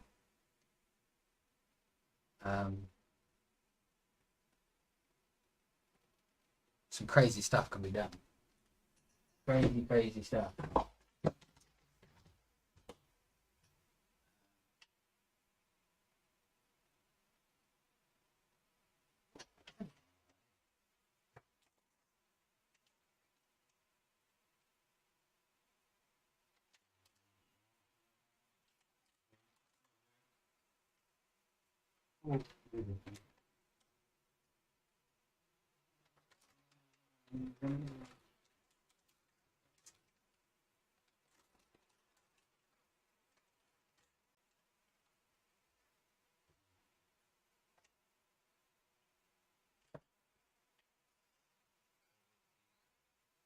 Oh. I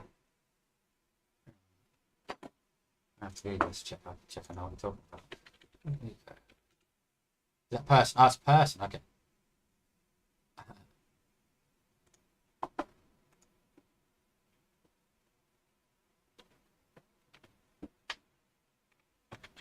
I thought you were referring to program for a moment.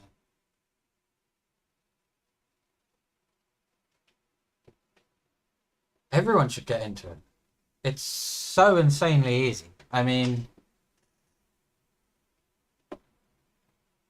give an example.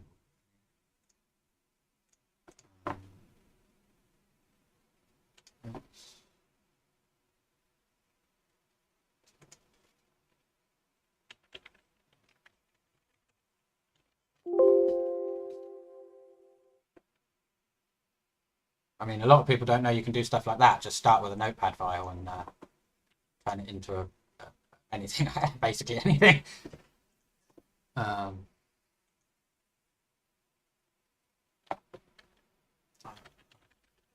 always forget how to start this. It's just names.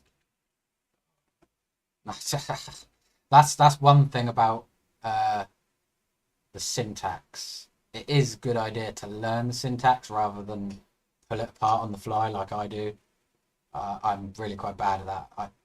I've already forgotten how I format the base function because I'm always focused on the content as opposed to void. No, what about my void main? You see.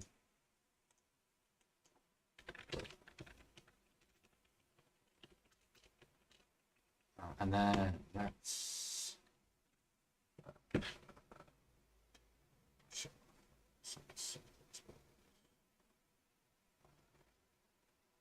well, as this is KotOR, you can basically like high-end programming languages are made so that people can read them. So action use feat it speaks for itself. Action unlock object speaks for itself.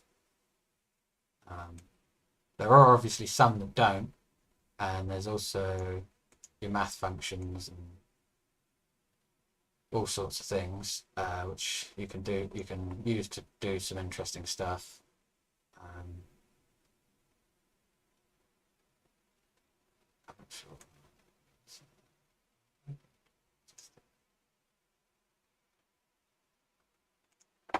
Sign command.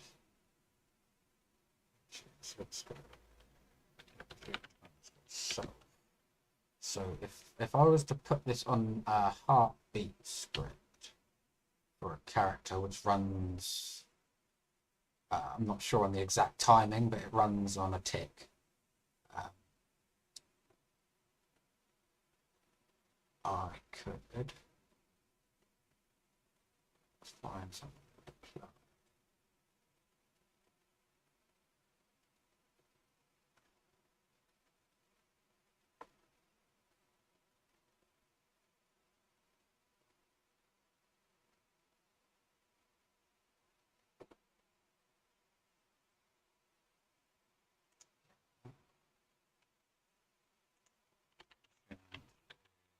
animation. So, number of the animation. Let's just go 1, 0, 0. So that's animation speed, duration. Speed to 1. This would basically make a character play an animation every time the heartbeat script runs. So, for example, if it's like their fist animation, they'd be like, rah, and then they'd wait, and then the heartbeat would tick again, and they'd be like, rah. At least, provided you set the right animation. I didn't even set the number right, I just where the internet browser is. Well, that used to be here.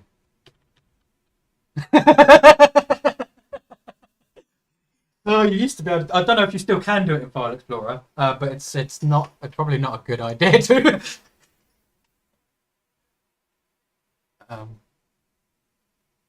In fact, I don't even think 7 could. I think it's going back to like XP that could be done.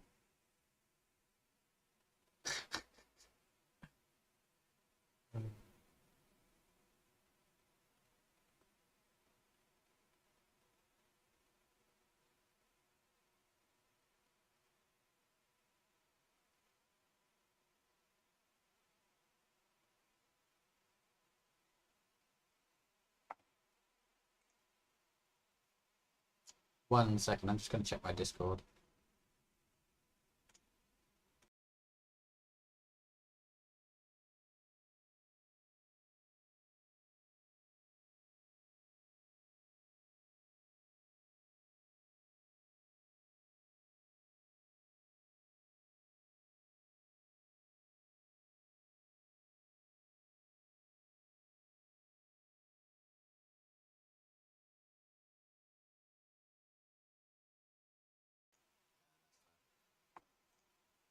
Ah.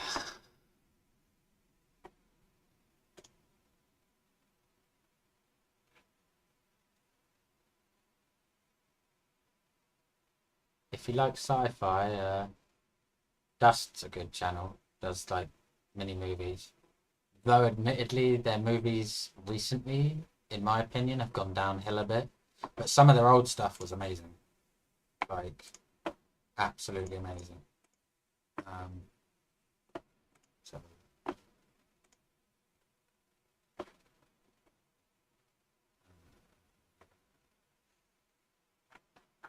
I mean, when I first came across this channel, I went back and watched every single, like almost, if I think I did every single thing they've done, and I was impressed by all of it. And then it started to go downhill.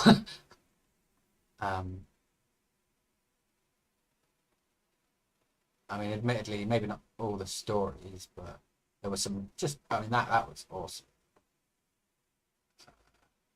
Really weird.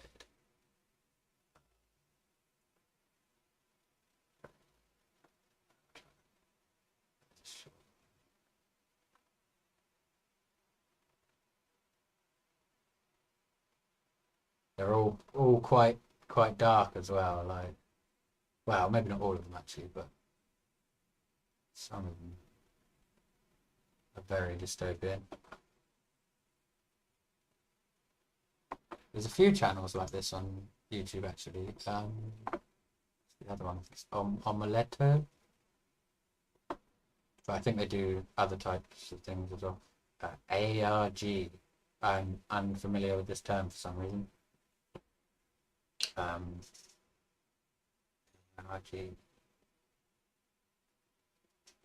Like, I bet I'm going to Google it. What you're going to say, and I'm going to be like, oh, well. ARG. No, I'm not doing it. Alternate reality games. Oh. Didn't know. Like my brain was saying that's what he was asking. You mean like using phones and things, augmented reality? I haven't tried them, so I can't say. I haven't even tried VR. So yeah. One day.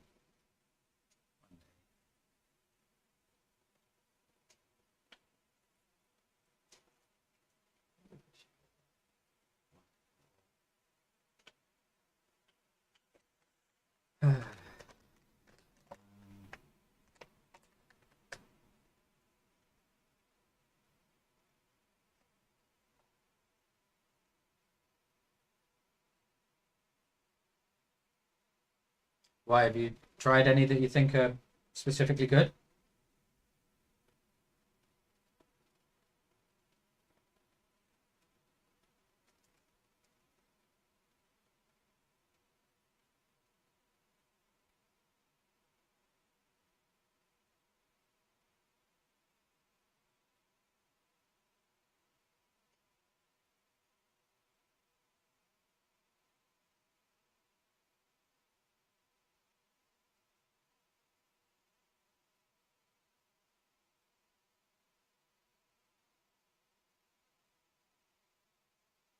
Sounds interesting.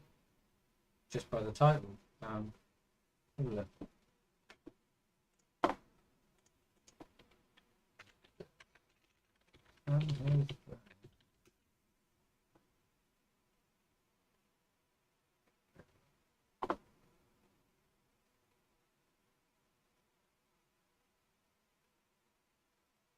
I'm guessing there's.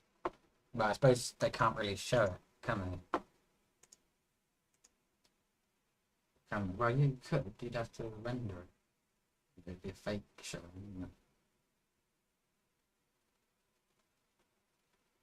What's it about? How do you play it? Is it a phone thing?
Oh, do you ever play emulators much?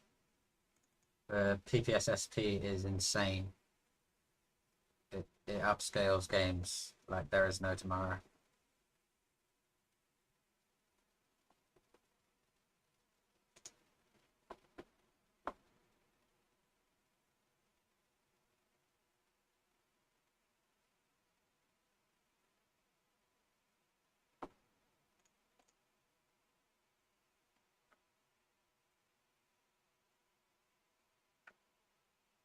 So how does it play? How does it work?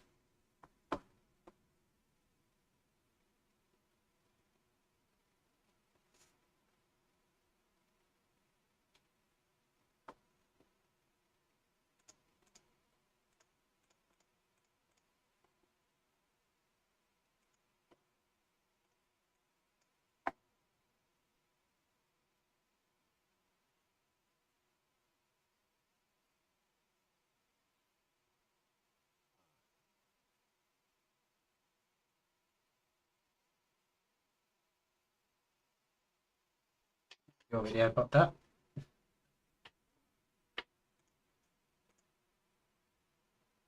No worries, take time.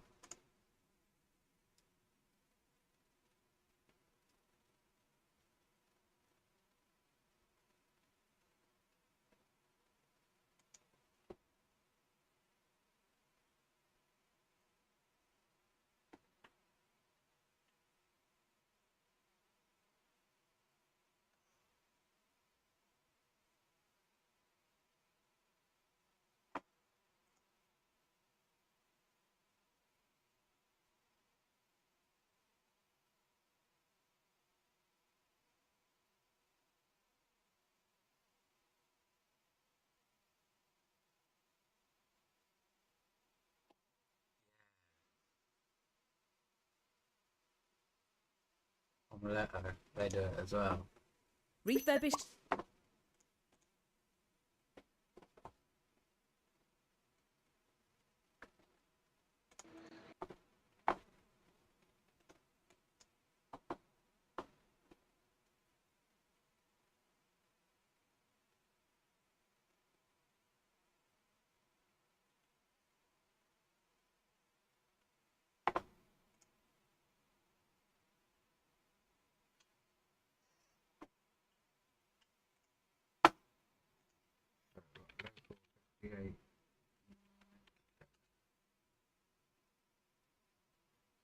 Oh, hang on.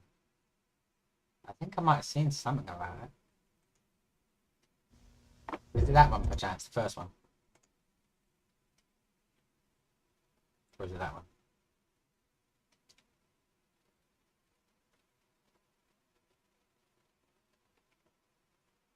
Oh, damn, it's not her.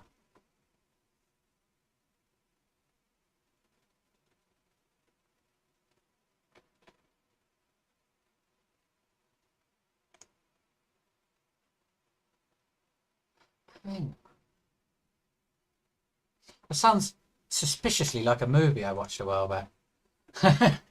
um, where there's some weird TV station that's broadcasting a signal that takes over people.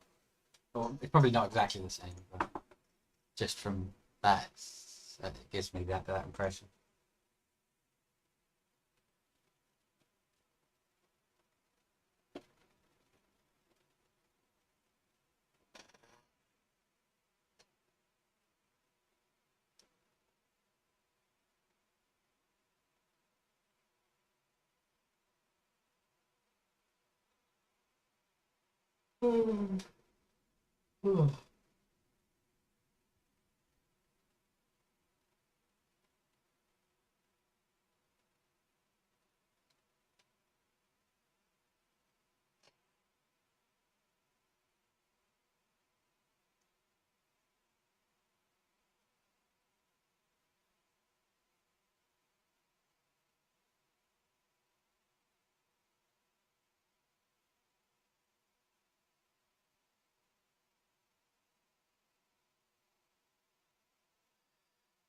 Which one is it? Should I have a look?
Hey, what's going on YouTube? It's your boy, Brandy Boy, back at it again with another Fallout 4 video. So I saw that y'all really liked the Nuclear Winter modless video that I did, and I got a comment asking me to show some more gameplay of my mod setup, and I thought it was a great idea, and it's an easy video to make, so here it is. It's just raw gameplay without me talking or anything. I usually don't like to talk to myself while I'm playing single player, but the gameplay here is pretty aesthetic, and I had a lot of fun getting the footage. In case you're wondering about my PC specs, I have a RTX 2060, along with...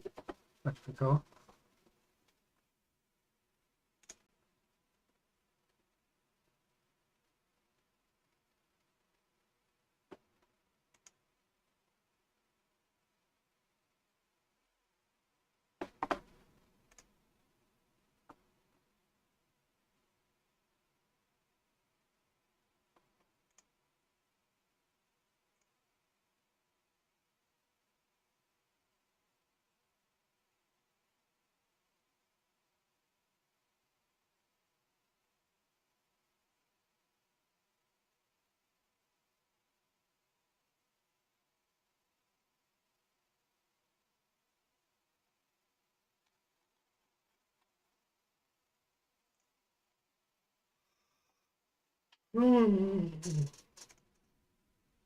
Ah.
I used to. I kind of went off of it, to be honest. It's really detailed. It's good content, but I don't get a lot out of it, if that makes sense.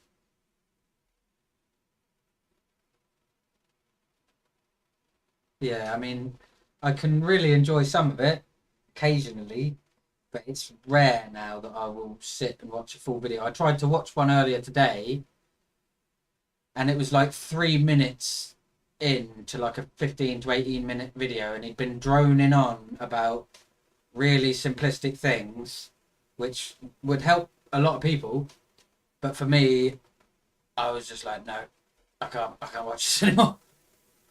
I mean, I'm sure he'll put out a few videos that might interest me again at some point, but it's been a while. Yeah, Ted Quicky's alright. I don't really like. What's the word? Like, I don't specifically follow any of these channels, if that makes sense. Like, I don't go in and watch all of them. The only thing I've ever watched all of is Dust, but that's because it's got tons of sci-fi movies on.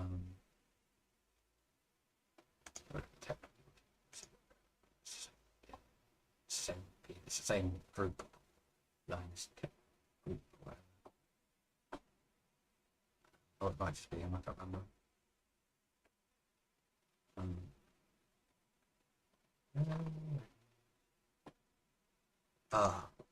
Have you seen this?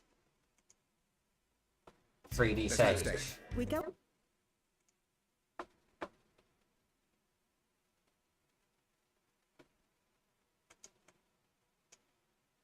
And it was kind of like a portable Super Nintendo with the majority of the games sticking to 2D graphics. Not in a bad way, there were a lot of... The Game Boy Advance came out in 2001. And it was kind of like a portable Super Nintendo with the majority of the games sticking to 2D graphics. Not in a bad way, there were a lot of really great 2D games, but a couple years ago, I tried to program a 3D Minecraft for the Game Boy Advance, and I was so happy to see it get a lot of love and thousands of positive comments asking to play. But it was slow, it had glitches, and it was basic flat colors. I found help online to program textured polygons, but it was unusable considering how slow the GBA CPU is, with float values and division.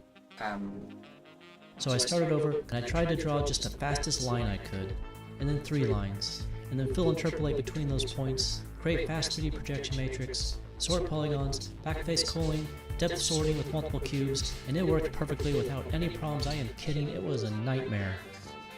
Some of the weirdest problems I have ever had to solve. Until finally, like magic, it all came together.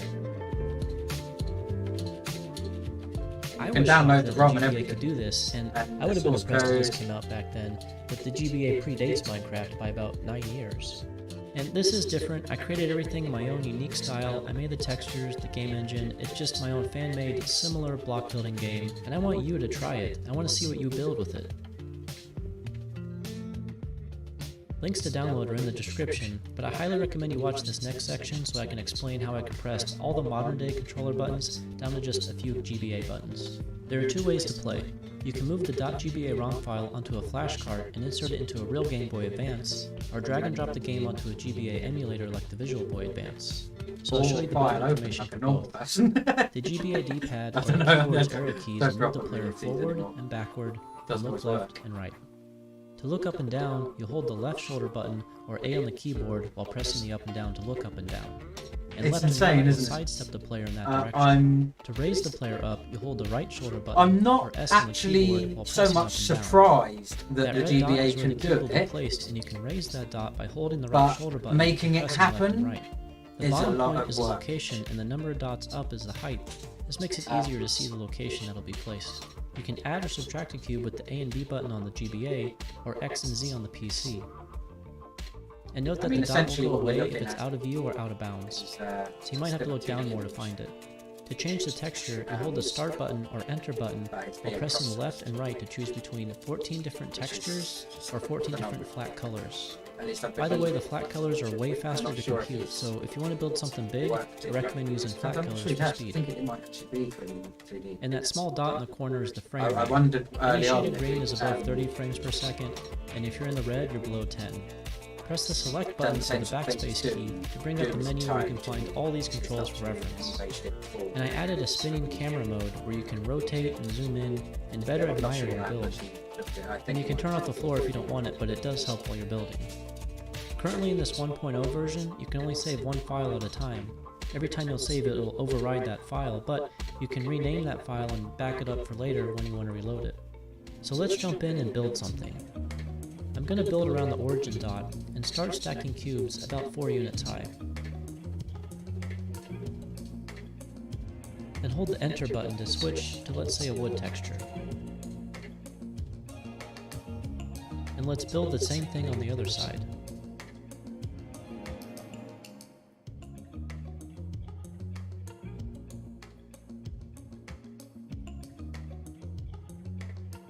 Let's add some water. And I forgot to mention that I made the water and fire textures animate. I just got that working a few minutes before filming this, and I think it looks pretty cool. Wow. I haven't seen this one yet. Finally, let's add some rocks in the water. 14th this year.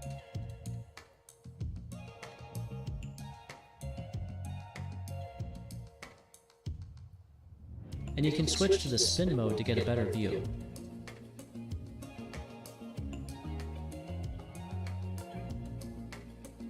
I mean, if people had been programming properly, could you imagine I the plan to games add we'd more have textures actually in the been next playing version. back Keep in in mind the that you can day? use the flat colors to make some pretty cool pixel art. The That's it for problem this first generally video. is Let me know in the inefficient comments what you code. think I should add in version 2. I mean, What other games you want to see on the GBA? And feel free to share your builds with me, I want to see them. Thank you so much, it's been fun. Let's hang out again sometime. Take care, and see you next time. it's phenomenal. I was mind blown when I come across that. Not so much that it was possible, just that someone had done it.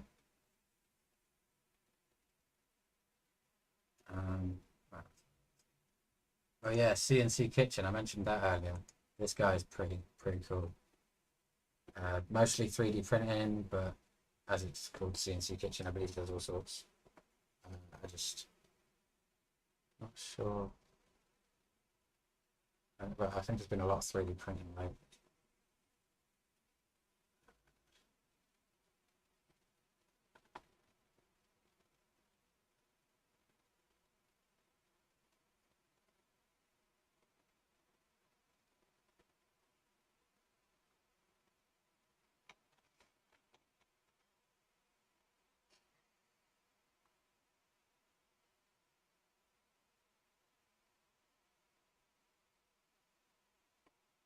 Or this guy I came across randomly, and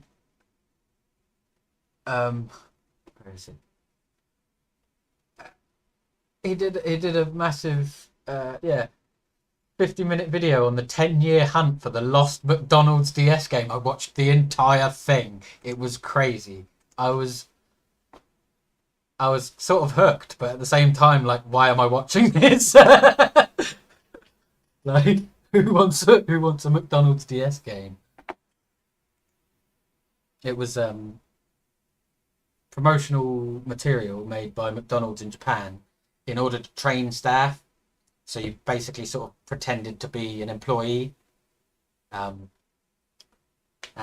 they got hold of a copy eventually after 10 years of sort of the internet saying it was fake. They'd never made it. It was crazy. What was the other thing he did? That was interesting. Some random Flash game that was a big part of his life, and he tracked down the creators of the Flash game, tracked down a copy of the original Flash game. After getting in contact with the developers, they decided to re-release the Flash game on Steam, or port it to PC. Well, port it directly to PC rather than from Flash. And it was quite a story to follow, really. I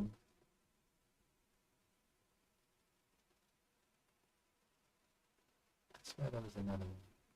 Oh, and Super Monkey Ball. He really liked Super Monkey Ball, and he went out of his way, like seriously out of his way, to find the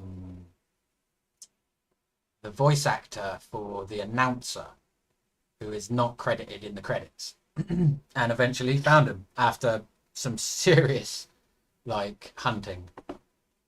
But again, a crazy story to follow that was. But that's about all I've watched from him. There's like, I just sort of came across it and I was like, well, I enjoyed those videos. Have a subscribe, sort of thing.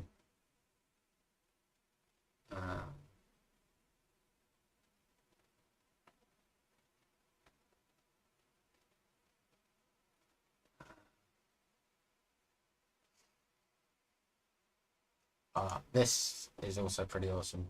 It goes down the scrap heap, picks up broken stuff, takes it back, repairs it, and it's just good fun to watch.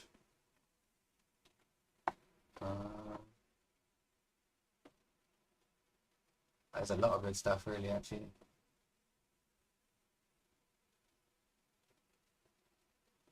This can be quite peaceful. I haven't watched this in ages.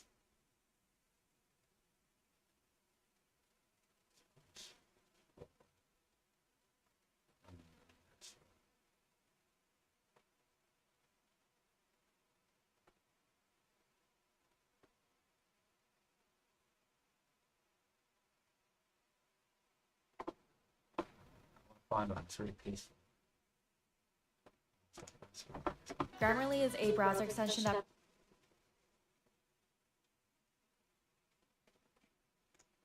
Skillshare for supporting this episode of Journey to the Microcosmos. The first 1,000 people to click the link in the description can get a free trial of Skillshare's premium membership.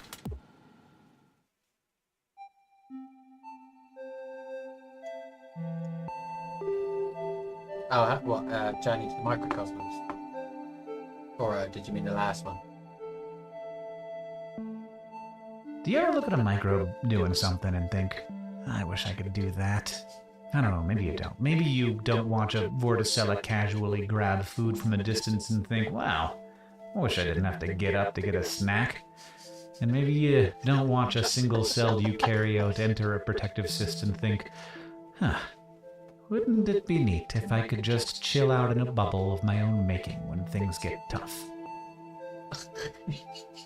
And that's fine. It's good to be content with a human existence. It's got its perks. We get to think about things and talk about things and make things. And for millennia, we've turned all of our thoughts and conversations and creations into culture and societies, which have helped us better understand the world around us, whether through art or science. We've learned about ourselves, about the stars above us, the rocks below us, and everything in between and beyond. And that includes microbes. So yeah, seriously peaceful. Just the music. Sometimes, like when I need to relax and it pops up, I'm like, yeah, I'll watch some of that.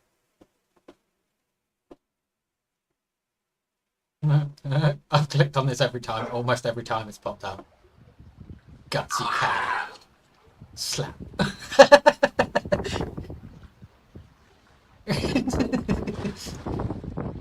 Cats just don't care. Cheeky buggers.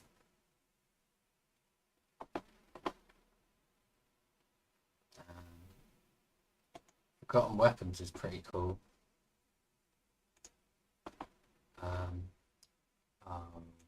24 chamber revolver, is it? Yeah, oh my god. This thing is handmade. Now the mechanics It's a of 20, this thing are also 20 shot pinfire in revolver. order to get 20 shots, they had to have 2 barrels because a single 20 shot my bad. cylinder with 20 shots that are all in a single I was as well, but I wasn't sure circle would if be you'd have been in, or if anyone watching would have been in the mood to watch the whole thing. So I thought I'd cut it at a point where of chambers you could then follow it up on your own if you were interested. These match up with the bottom barrel, and the outer circumference match up with the top barrel. Now, in order to do this with just one hammer, what they did friggin' was beautiful. Put 2 actual. It's got 2 hammers on this. Oh, 2 firing pins on the hammer. Sorry. Pins on the hammer. This is a pin-fired gun. You'll notice that there are these little notches on each of the chambers. So a pin. It's funny. I showed someone this a while back. That's why it's at this point in the video. Happens to be the perfect point to show it off. You'll see that these firing pins have angled surfaces on the back. He's an auctioneer that sells. They will drive old guns. The pin. I think he's an auctioneer, or he works at an auction house. One of the two. Directly down into the cartridge and set it off. Now the way this works is you've got one ratchet on the back of this cylinder, and it rotates the cylinder what looks like from the top about half a position with each time you cock the hammer. So you can see that this chamber is lined up with the barrel. Okay, that's great. When I cock the hammer, oh, now nothing's lined up with the barrel. That's because one of our inner ring of chambers is lined up with the bottom barrel. I can't remember when he said this was made. This top firing pin hits nothing right there. I think but the bottom firing in the mid 1800s by hand. That pin right there. Just that concept is the sort of thing that makes me want to go, no, we need to put the robots down. There we go. someone made that by hand When I cock the hammer again, in the rotate 1800s. another kind of what looks like half position. And now we have nothing lined up with the bottom hammer, but we have this chamber lined up with the top hammer. In the So you 1800s get as 20 well. shots, Like, and the system mechanically deals with these two separate rings of chambers automatically by itself. I could never get my head around this one. A clever bit of design there. Wow. I've watched it quite a few times Load now. and unload this. Like, We have a loading gate here. I bet that went for a lot So of your money. ejector rod actually lines up with both sets of chambers. He gets When to you show them off push in before they against go the frame on like this, auction. you can punch out cartridges from the inner ring. Hence why he's and like you super can just careful. Pop it out Like, away from doesn't, the frame. doesn't and fire now the it pin lines and up doesn't with hit, your outer hit the ring. hammer. He puts it back and And then you can, of course, reload everything through that loading gate, close it when you're done, and you're ready to fire. This type of gun, this 2-barrel, 20-shot, mechanically really neat pistol, was made, in fact, the vast majority of them were just basic, plain, undecorated examples. And they're out there. They're a little difficult to find because they're considered pretty collectible, pretty desirable. no, yeah, just yeah, because yeah. of the size. No, and you the wouldn't. kind of- the wow It factor needs with to be in a it. museum. Finding one In that's fact, whoever great, buys it needs a slap, massive, and then the gun taken from them this and example. put in a museum. pretty darn unusual. And then the money goes to charity. It's really That's cool what should happen. I can actually show you both the really over-the-top decoration and the really neat mechanical function all at the same time in one gun. Thanks for watching, guys. I hope you enjoyed the video. I don't think you'll ever get to see another 20-shot pinfire quite like this one. It just, so there's some others. I mean, look, 14-barrel flintlock rifle. Well, it's not a rifle, sorry. Is it? Got to be. Well, it sort of is. I think it is. It's flintlock. Right. That's not shotgun. Right. Yeah, of course. The new 888 Poker Experience, made to play with £20 free bonus. There's a lot of ordinary guns as well, which I don't bother. Part of the Grand Curtius Museum complex in Liège, Belgium, and we are taking a look at This isn't quite as one of the impressive coolest as the guns in last their one. entire collection. But This is not a single barrel flintlock, not a double barrel flintlock, although it does have two actions. It's not a 7-barrel flintlock like a knock volley gun. This is in fact a 14-barrel double knock volley gun style of, well, rifle actually. Yeah. 14 heptagonally rifled barrels in two. It's crazy. I mean, that last one, because I saw that last one before I watched this, and this one is, it's almost unimpressive because of that last one. It's still incredibly impressive, but after watching the last one, I'm just like, nah. I can keep watching it if you want, though.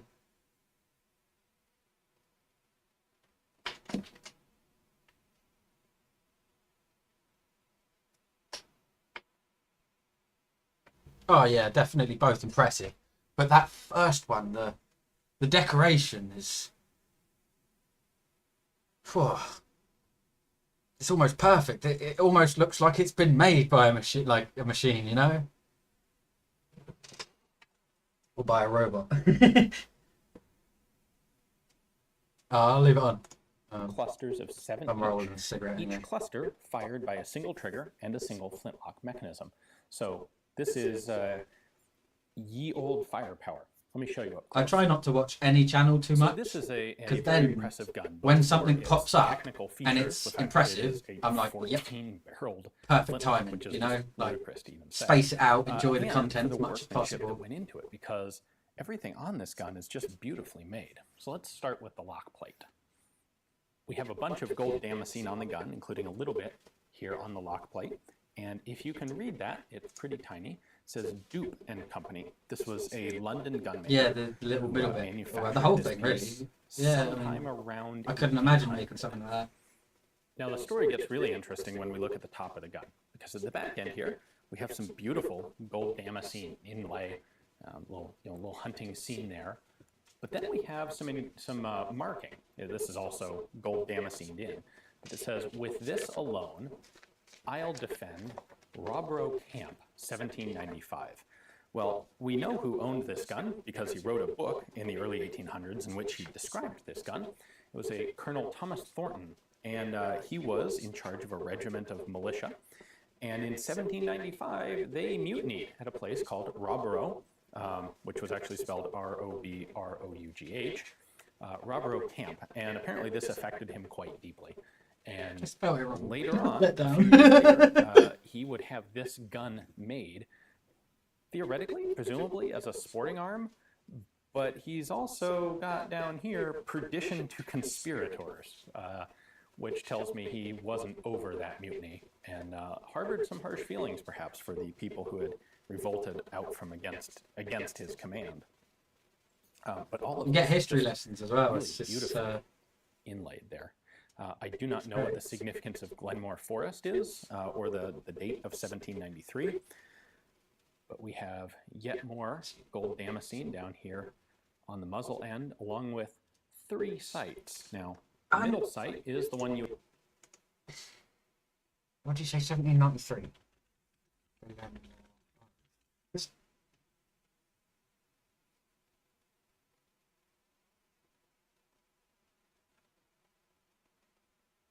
I'm not so familiar with American history, but I swear I've heard Glenmore Park somewhere before. Glenmore Forest somewhere before.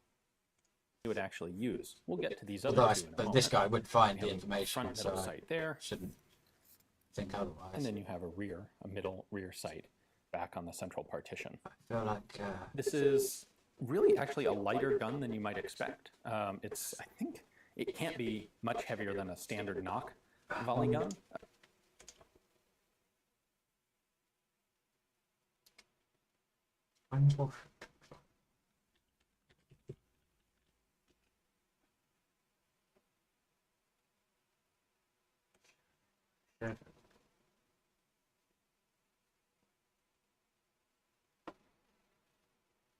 Didn't George Washington go crazy in a forest and thought he saw an alien or something?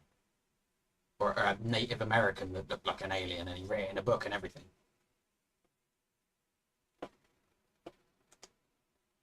It might not have been Glenmore Forest, it might have been a different forest, I'm not sure. In fact, I think it's not known what forest it is. Despite having twice as many barrels, in part because the barrels I are much don't know how smaller. lightweight. These are 7.5 millimeter in diameter barrels, or But, I mean, approximately 30 doesn't seem to have caliber, too much and trouble they handling are it. all rifled. But we can't really tell at And the same time. specifically, this is like a Whitworth style of rifling, where the inside of the barrel is actually 7-sided. So not hexagonal, not octagonal, but heptagonal or septagonal. I'm honestly not sure exactly what the term is. This is the first time I've run into something How that did they is make that way. that? So the nice thing about this is you don't have to actually I'm always confused, engrave, sort of like.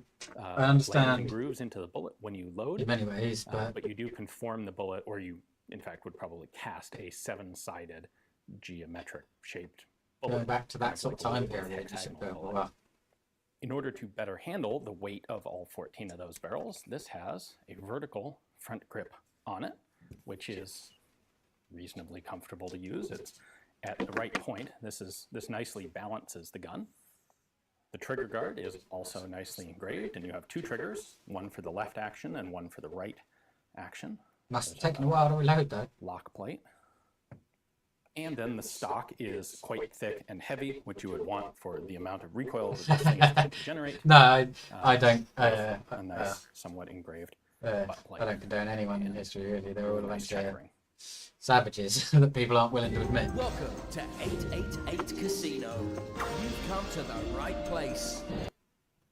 You might wonder just how much of a pain it would be to load 14 barrels like But that. yeah, Well, they I'm have a not sure if solution it's for you. true, to be Thornton honest, had a loading tool. because So now I'm this trying to think is of where I've kind of heard like it a from, typical powder and throw, except it has can't really trust the 7 powder source. chambers side by side. But so you would fill this apparently whole there's thing up. something in one of his You can journals use this about cover going plate to crazy in a seal them up forest and coming across some scrape off any excess weird, powder. And then you I think it was slide this blue or side green over, skinned and that aligns Native these American loading tubes in the with forest. your powder But charges there, and then you can, what you do is close it, put it over your 7 barrels, and then slide it like that. But I'm not open sure. it, I and can't that allows say. you to charge I all haven't 7 been barrels to at the same America time, or which would be really museums in important. America, That means or you're not going to lose track or of I which wouldn't be one, able to find. you have put powder in and which one you haven't. I Of don't course, know. then I you suppose have to probably there is see scans all of 7 any of these. projectiles and ram them, and then you do the whole procedure again for Well, the there might be second set of scans of barrels. any of those documents, but I'm not Unless you sure. only want 1 set of barrels. The other accessory that the Liège Museum has for this gun is a second stock. And the second stock only holds 1 set of barrels. Now, this was made separately, and it was probably made in France. It's obviously of a different style. It has some really elaborate wood engraving in it. Oh, yeah. We have this eagle on the bottom of the grip with a pigeon or other small prey bird in its talons. That's kind of cool. And then we have an engraved lion's head on the top of the stock, along with a motto in French, which is verite, CNCs are good and all, but they never quite have that handcrafted look, would they? Truth in victory. Gagnère is to win. They'd sort of look better is to win, and in a verite way. is truth. So, but it's a French language motto up there, which suggests, of course, that this was made in France. Colonel Thornton was apparently quite a Francophile. He actually moved to France later in life. The book that he published, in which he described this gun, was about a sporting trip through France. So the way this would work is you have your spare stock. You would take off one of the lock plates. Actually, it would be this lock plate from the double gun. And then you can actually separate the 2 sets of barrels here. You can take off this central divider and remove 1 set of barrels. Here's the cross pin that holds the whole assembly together. And you would mount 1 set of barrels in here, screw the lock plate onto the side, and presto, you have now cut the weight in half, and you have a 7-barreled volley gun at your disposal. Well, I hope you guys enjoyed the video. This is a pretty phenomenal sort of firearm to take a look at. I've never seen anything quite like this. Between the sheer ludicrous number of barrels and I forget everyone the needs gold likes engraving now and not workmanship views. that went into this. Not even to mention the fact that it was reconfigurable into a single only 7-barrel carbine. So an extremely interesting Yeah, it's and cool crazy piece of stuff. firearms history. Hopefully you guys enjoyed the video. Big thanks to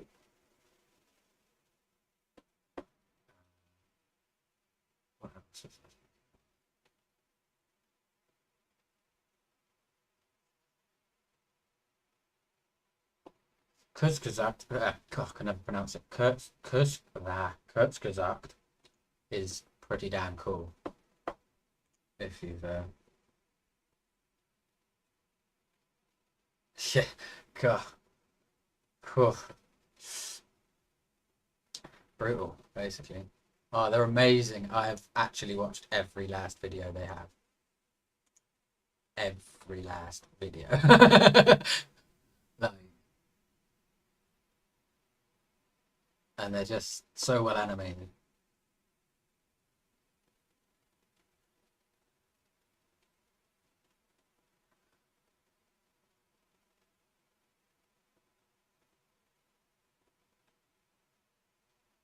Probably about it, I think.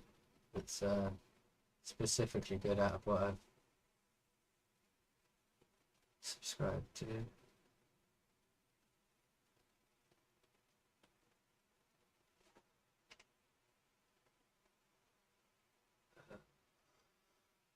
Lockpick and lawyer is quite interesting.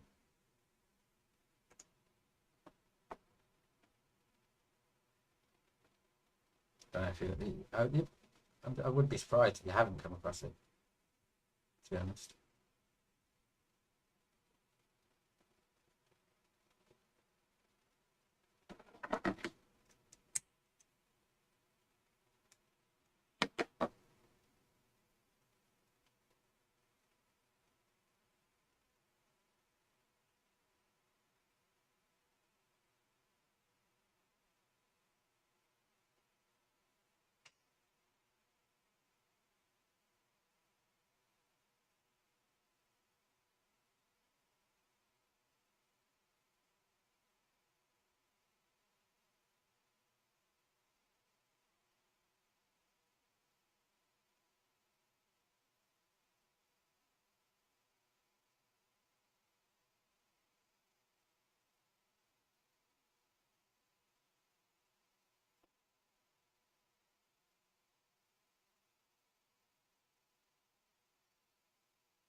Oh, I'm out of milk and I want a coffee. I might have to have coffee.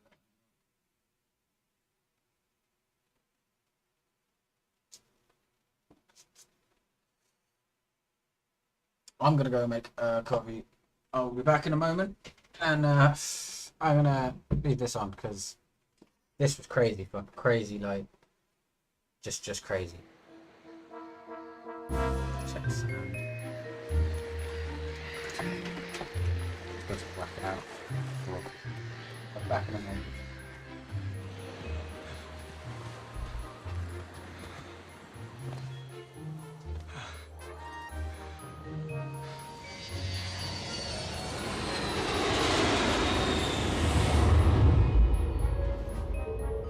Welcome to Utopia.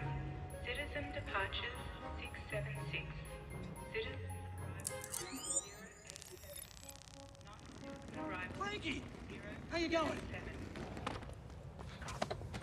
15 years. Ah, great to see you, Frank. Welcome home, Jack. Courtesy note. All fines must be paid before check-in. Thank you. Have a nice day.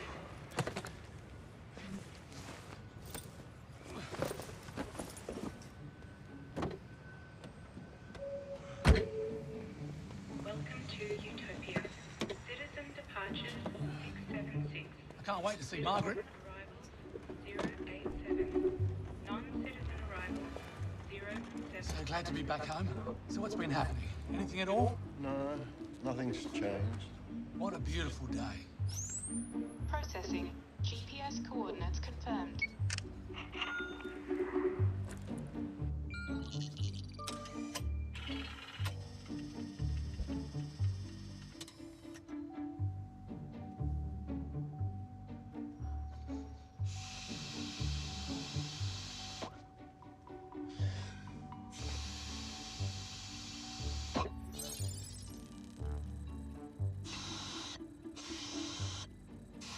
What on earth are you doing?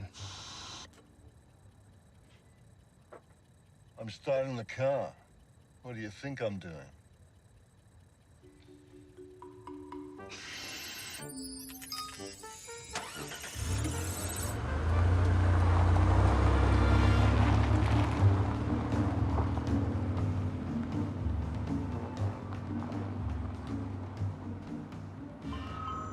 What the... Did you throw out any rubbish? No, of course not.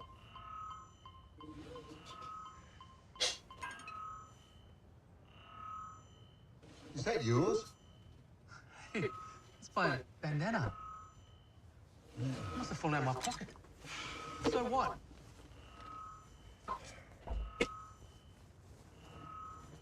What are you doing?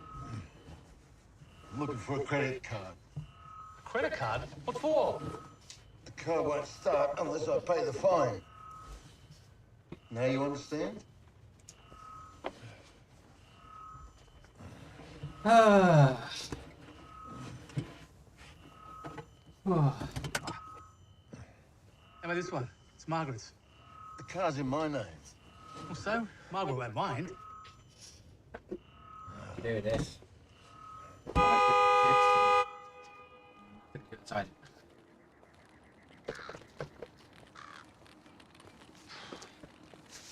Can't believe we're walking. You live an hour away, Frank. Anyway, who fined you? I didn't see any cops. There are no cops. Anyone can find you. Gee, things have changed a bit. We hardly noticed.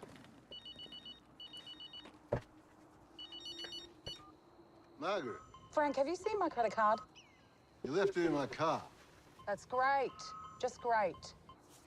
Why? I just got fined. Can you drop it off to me? I'm walking. Oh, no, not you too. Savage. Little rude.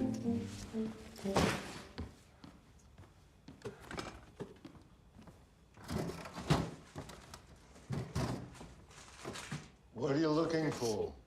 Some beer. There's no beer, Jack. I might play a few games of Rocket League after this. Besides, alcohol is bad for you. You know what, mother Frank? It's full of adrenaline, aren't it? Feel like.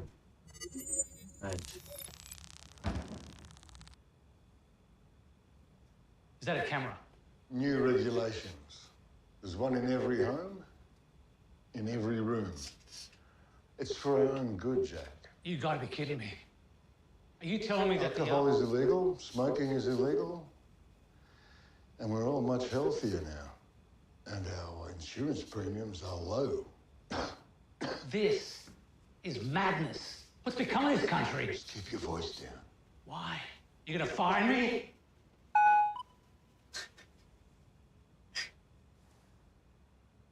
Did I just get fired?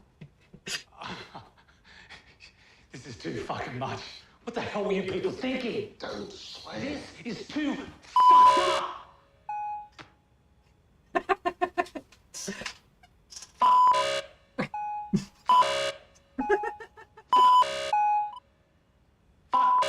Oh, I was cracked up like when I first watched it.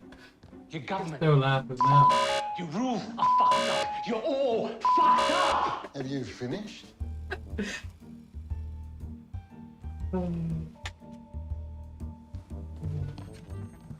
Go fuck yourself. Now I am. Follow me.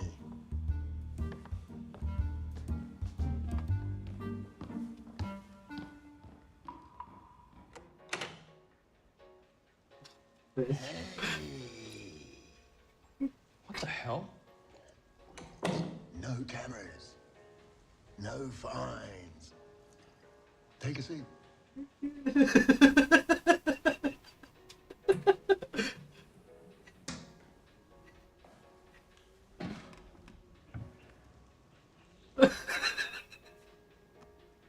So it's all come down to this.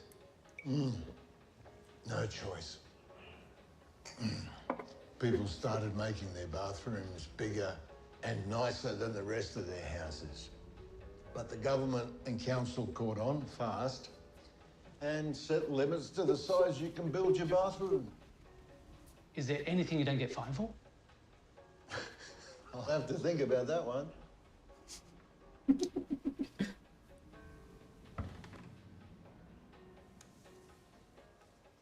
What are you doing? How's this work? There's a government app on your phone. You point and take a snapshot of any offence, and the government gives you 10% commission from every fine you record.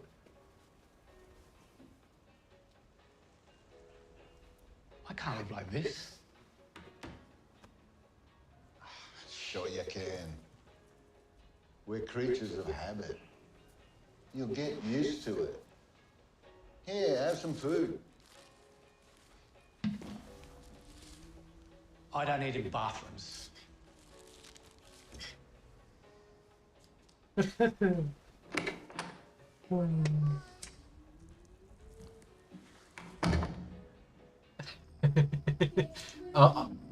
It's one of those ones that really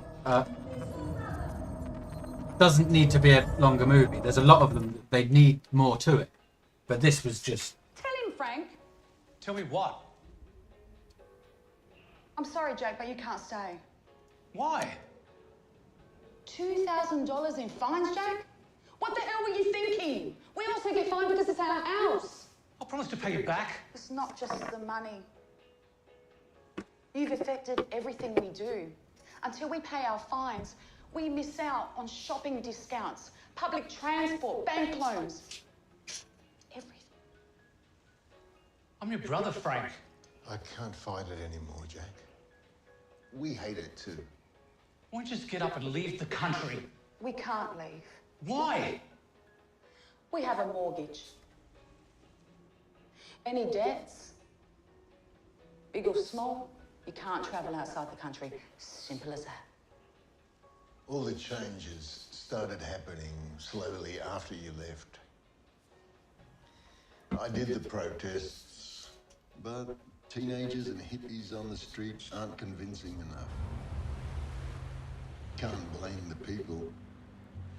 when your belly's empty, you swallow anything they shove down your throat. Artists were supposed to turn a mirror on society, but instead most of them turned the mirror on themselves.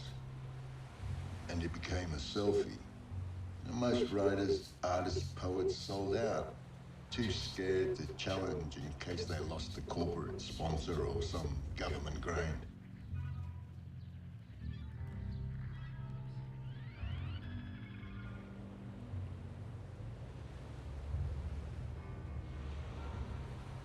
I'm old now.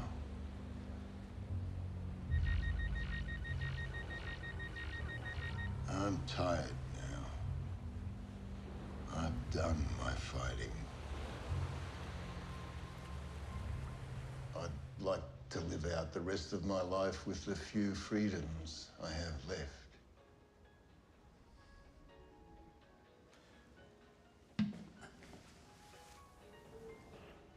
I'll leave in the morning. Jack, just some advice. If you help anyone with a red wristband, you get fined too. But whatever you do, never ever pay for anyone else's fine.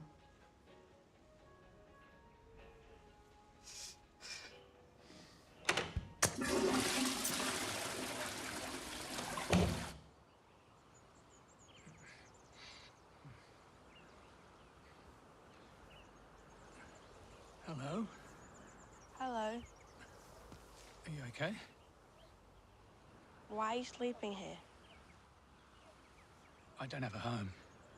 Why don't you sleep at a hotel? They won't take cash. So where will you live now? Here? Processing. GPS coordinates confirmed.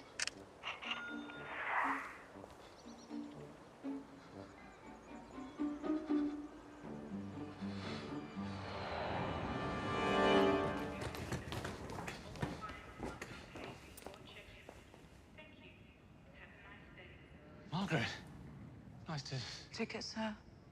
see you. Sir, your ticket and passport, please.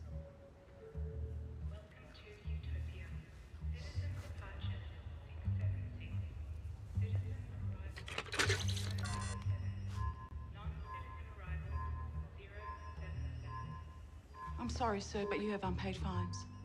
Margaret, please, look, I'll pay them another time. I've got to get out of here. Sir, in order for your check-in to proceed, you need to pay the outstanding fines. Why are you doing this? How much? $2,000, your credit card, please. I don't have a credit card. I've only got cash. We can't accept cash. Margaret, please, press some button. I beg you, fix this. I've got to get out of this country. Please. Please move away from the counter. If you do not move, I will have to fine you. I don't care anymore.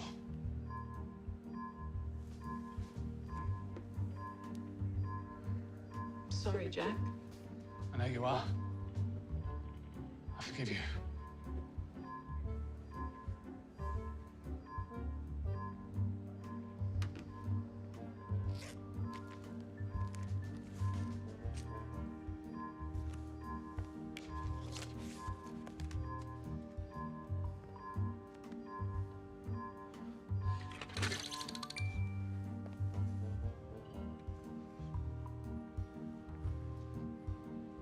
Have a safe flight, sir.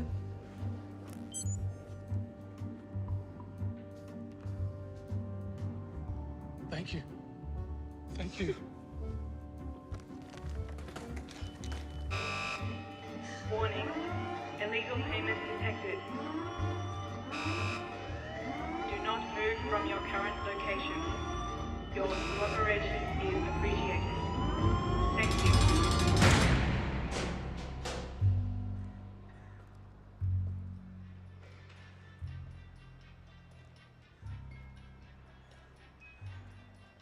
Can I ask you a question? Why are you always smiling? Because I'm free.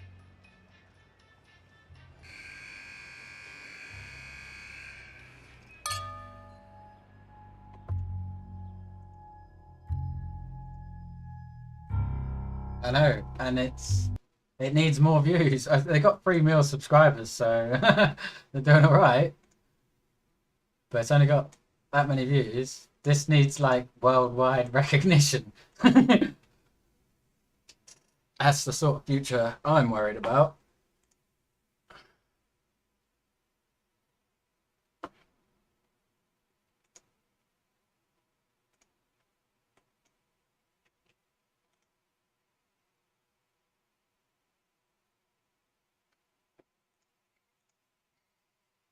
Yeah, there's some really, really good ones. I haven't seen them all. Ooh.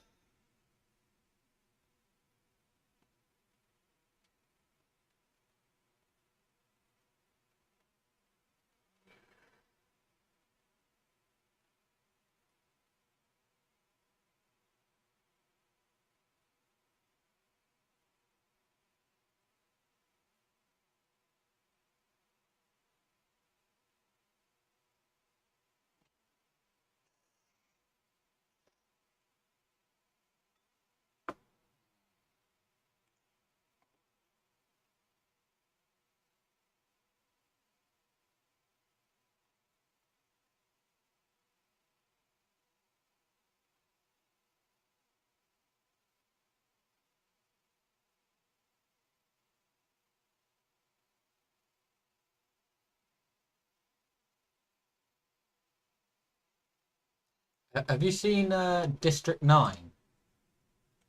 Yeah, you're welcome. I should probably share it on Facebook or something, but I don't have many people on there, so I don't bother with that really. Or share it on, I might put it on my Discord. Crazy good. Amazing quality as well, considering that, wow, can't have that many. There's meant to be a sequel in the works, and that's meant to be official. I remember seeing it the other day. District 10. Yeah, you're right in District 10. It's on IMDb already, you know.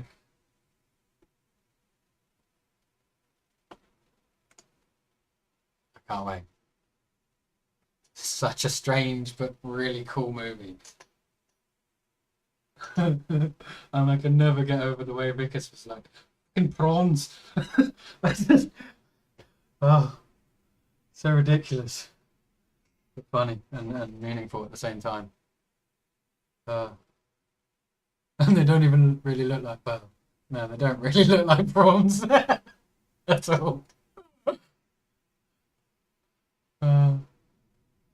Well, I think they had the face tendrils.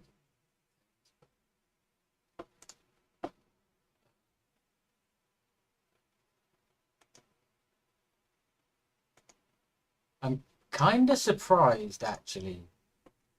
That film could have got a game. And I know film game things don't usually work out, but I feel like that film could have had a good game.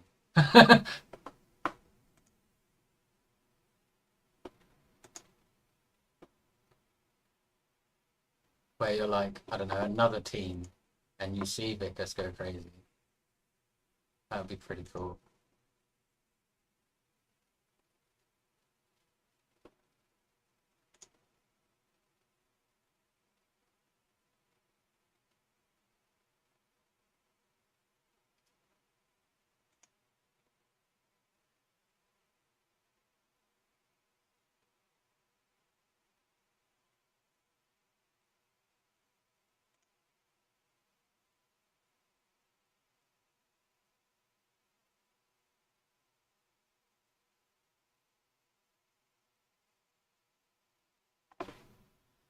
Yeah.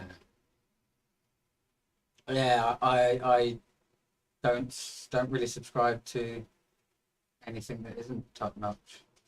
I would say, unless it's like, I don't know, maybe the odd little channel here and there that I know is working on something or whatever. Go away. Ugh. What's I open that? Must have seen Tom Scott.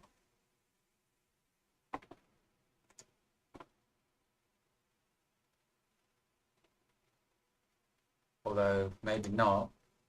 I mean, there's a lot of British stuff. In fact, this one, right next. It's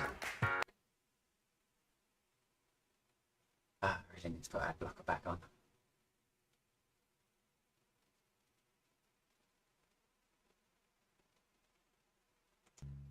In England, if you want to sell alcohol to the public, you need a license. You can't just seen set this up a one? bar or a pub anywhere. And the law about that is set down in the Licensing Act 2003. There are a lot of details in there, including some exceptions. For example, Section 173 makes it clear that as long as you're on a journey, you do not need a license to sell alcohol aboard a train, a plane, or a hovercraft. Anybody can go fast, but it's when you come to the first corner, that's when you're going to get ejected. It's like drifting cars. It's all about steering a hovercraft. It's not about going fast, it's learning how to steer them. The thing is, with hovercraft, if you're looking at it, you're likely to hit it. In a hovercraft, to fly them, you do lean with them, which makes the craft pitch and makes it turn. So if you're serving at the back of one and you lean to give it to someone, it might cause some interesting control of the hovercraft, but it's all part of the fun. Yeah, you'll be fine in the back of there. We'll just keep it as straight as we can and serve your customers. And you might think, Tom, you're just doing this for show, aren't you? You're not actually selling alcohol to people. Wrong. This is a real beer pump. There is real beer being fed into it, and this is a working contactless card reader. It is connected to a company bank account. It is absolutely taking payments. Right. Let's do this.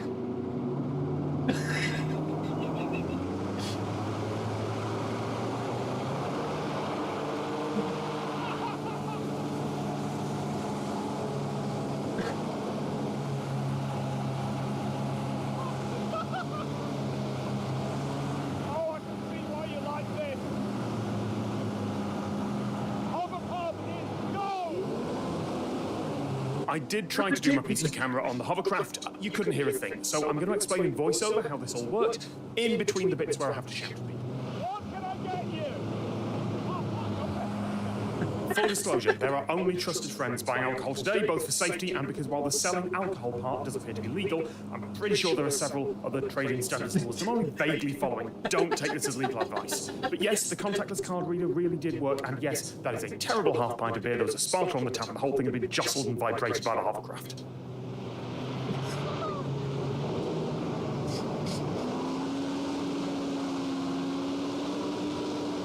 That was legal! That's all.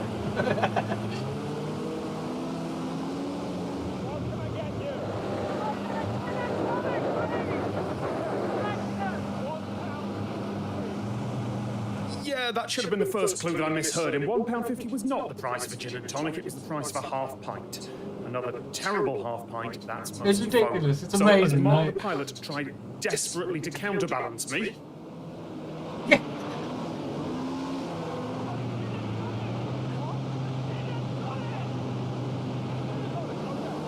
I genuinely don't know if he was expecting me to take that glass back somehow, but yeah, we picked that up later. Most of the foam from it got pulled onto me.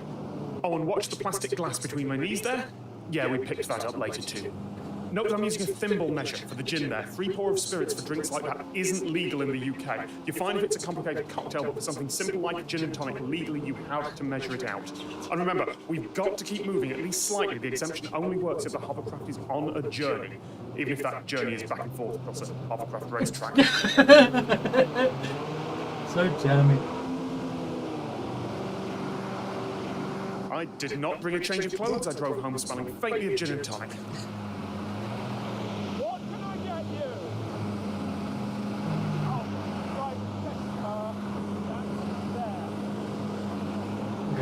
Yeah, the hover martini was just gin and vodka on ice. And some grass that got kicked up by the hovercraft's fans. I am not a good bartender, and I am amazed how good Mark the pilot was at flying the hovercraft in a strong wind. He's a hovercraft racer, along with Rob, who helped set all this up. And this is a track that is all curves and no straightaways. Yeah, there was a lot of grass in it. So, the big question, why does this law exist? Why is there this ridiculous exemption?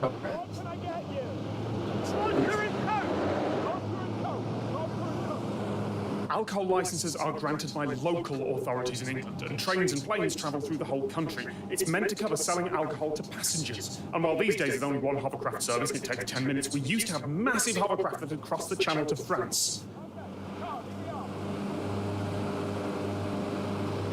The law hasn't been updated because it doesn't need to be. After all, who's going to be ridiculous enough to sell alcohol from a moving hovercraft? It's just such a That's it. We're done. That's been the hovercraft. Thank you very much for the park. All the way. Thank absolutely amazing. Like, just.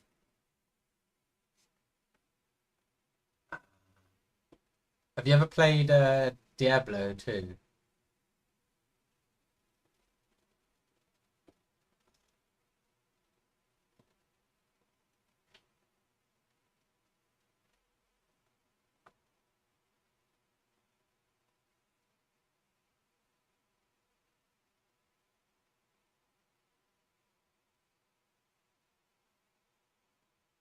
Oh, it's a shame.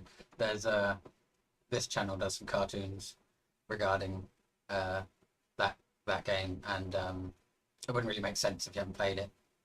I played it back in the day. I played it quite a bit. It was a good game.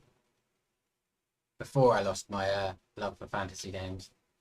You can blame World of Warcraft for that. Everything looks the same after World of Warcraft. Obviously it's not, but I don't know, it just killed it for me.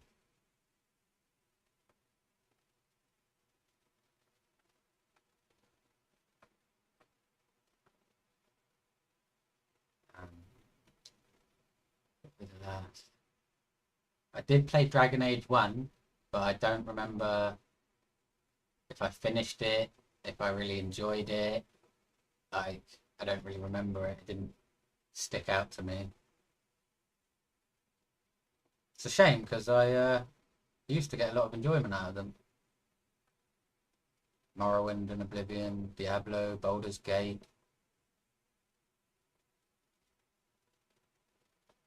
I played it way back when the highest level was 60. Basically vanilla. And it's now ridiculously high. I don't know what it is, I think it's like 95 probably.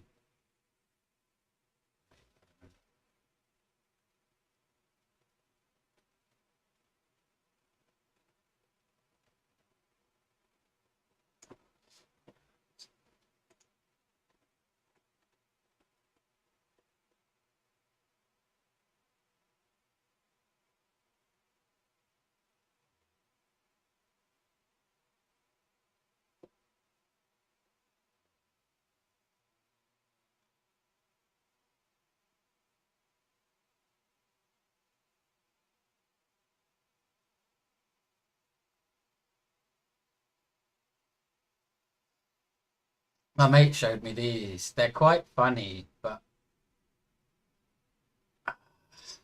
I don't. I started to dislike the fact that they're all comedy skits about scamming people. But I understand, given the region that they're from, that it's a major problem and something for them to play on, I suppose. See if I can find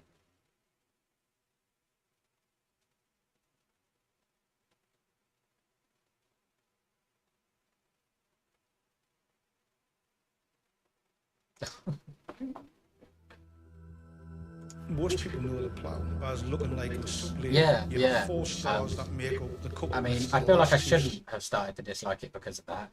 Because obviously, I think they're from, I presume they're from. Kali, see, this hunger thing is becoming something else. So I'm tired of this city boy life. Sure. I think I have to go back to Okerika, my village.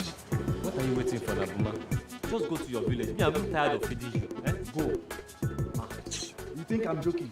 See, if it was in my village, there is food everywhere. And they play their characters well. See, Kali, In every T-junction in my village, you will see food. Ah, Buma mark by me now. Every T-junction, there's food. How? Kali, see, let me tell you. You know this sacrificial food that they use in doing sacrifice? They used to keep it in every T-junction. That is where boys used to survive from. We will go there and we eat all the food. They'll just keep it. For what? Ah! I miss my village. Ah, Okrika. He's always holding them as well. It's so funny.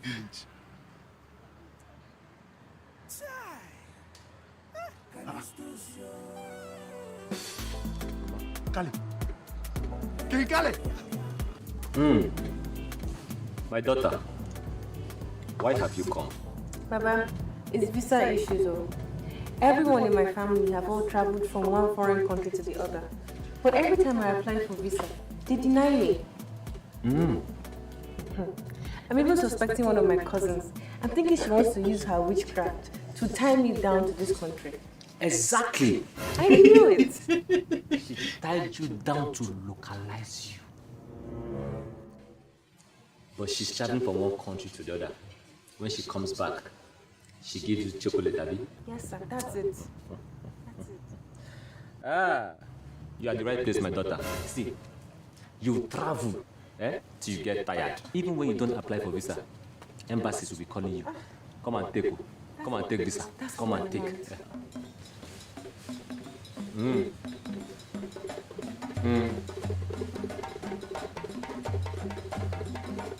My daughter, you are very lucky. The gods don't want anything from you. But there's a question. Can you cook? I'm a very good cook. You can cook? Ah. It makes it easy now. Very, very easy. All you have to do is prepare your best dish. And this dish will be given to the god of easy access. When you are done preparing this dish, you take it to Oshobo Street. At the junction there, you see a big tree. Just keep the food there and walk away. Don't look back no matter what happens. Oh. Very. What did I say? Don't look back no matter. I won't turn back. Don't turn back. And this dish, you have to do it today. You have to do it today. It's very important. You do it today. You know the gods. They are not like us. They like to feed very well. So the dish, you have to make it very plenty. When you do that, everything will be okay. Today, I think the funny part really is that people do. Go in peace.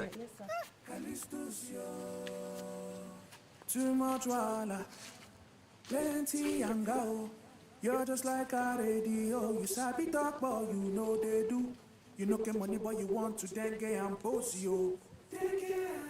Signs and wonders, na him with the CEO. Buma, take position, take position. Coming through, take position. Hey, I'm Chris Mormon, and I'm here to show you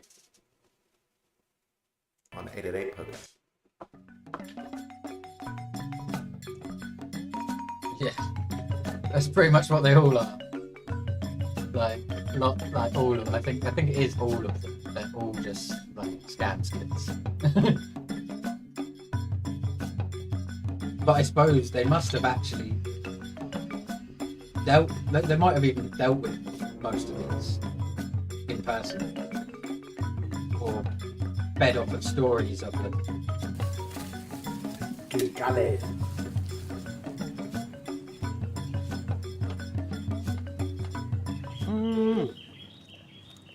She can cook. The food is delicious.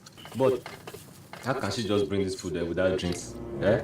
She don't know that the girls need to drink something. Yeah? Then the gods has to make their requests more detailed. Exactly. Exactly. King Kali, I never knew this was going to work. You don't know people. Impatient people everywhere. See, people have different problems. Anything you tell them to do, they will do. See, never doubt the king. King Kali!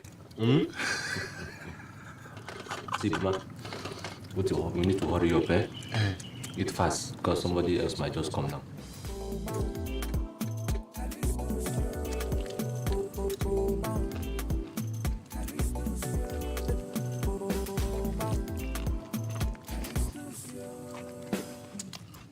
Young man, Yes, I Baba. see contracts over you everywhere, but there's a bad spirit that's stopping it from getting to you. You have to appease the gods. I know you don't know how to cook, so I cook very well. you can cook Very well. no problem. But this very one, please don't cook it yourself. Get a full chicken, roasted one, 2 plates of rice, 1 jollof, and 1 fried rice. Add moi moi and salad. You take them to Oshobo Street. When you get to the junction, you see a big tree. Keep the food there. Papa, I'm confused though. How can you be confused? See, we don't have many people that is as lucky as you. See, the gods love you so much that they don't want to stress you. They don't want you to even cook. That's why they said, go and get this thing. Understand? All you have to do is get these things, take it to Oshobo Street, keep it at the junction there, and walk away. And when you are walking, don't look back. So the gods, they want cooked food. Young man, do you want fast result or not? Yes, Papa, I want fast result. Then go and do it now. Don't you know obedience is better than sacrifice? Papa, this is sacrifice now. No, you have to obey now. Just go and do it, Okay. The contract is for you. Okay. They are yours, Remember me, Okay. Join 888 Casino today and play with free.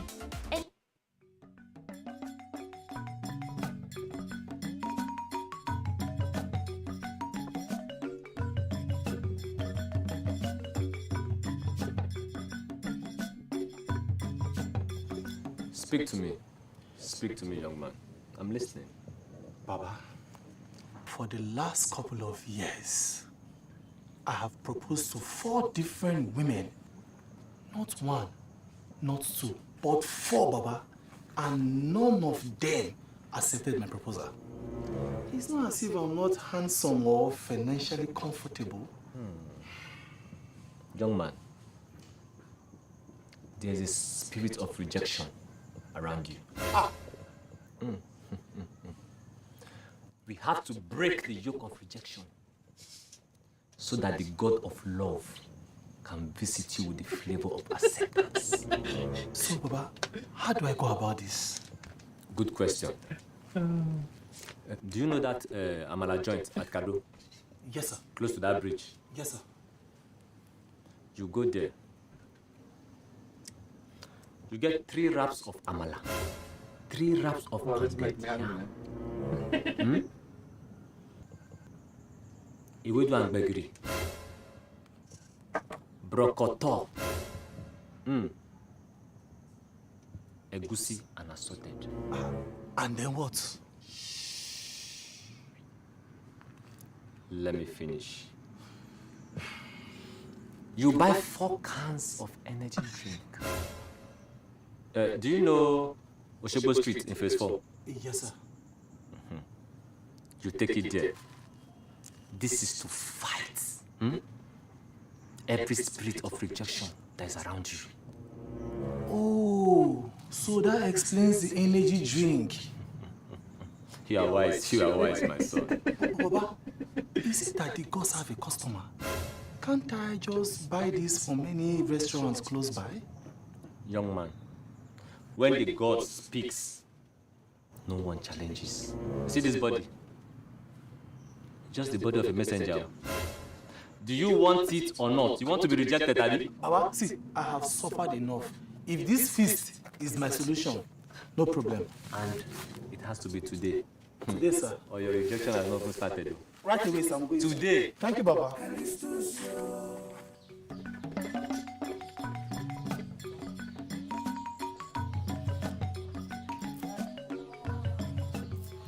Èmi ẹyẹ bírí èmi ẹyẹ bírí. Ọmọ yín ti dé o, ẹ gbà o, ẹ gbà o, ẹ gbà o.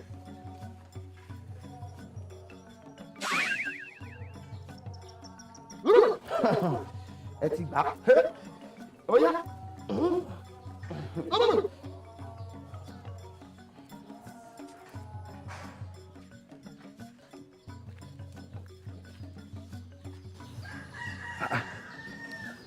kind of plate is this one? See this?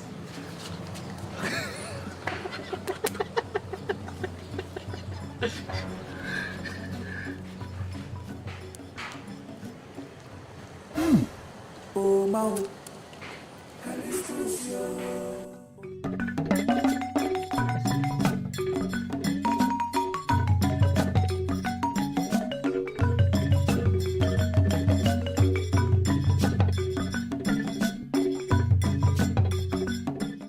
Callistus, yawa.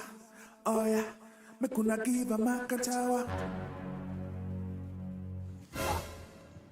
Mama, you just came here and you stood there without saying, what kind of plate is this one now? But this is not the food I told the guy to bring now. I haven't told him to ask up. What's wrong with you? Mama? Mama, what's wrong now? What happened? What happened, Mama?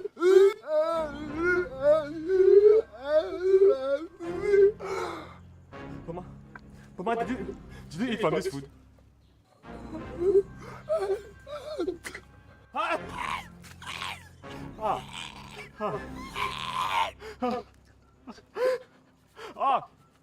It's over.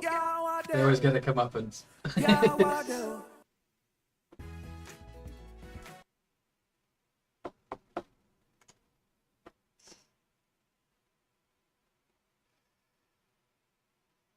And I think that's about it, really. There's a lot of other specific stuff. Yeah, it's quite funny, but it gets old fast if you try to watch too many of them. There was a couple of days where I was watching quite a lot of it, and then before I knew it, I was like, I can't watch any more of that.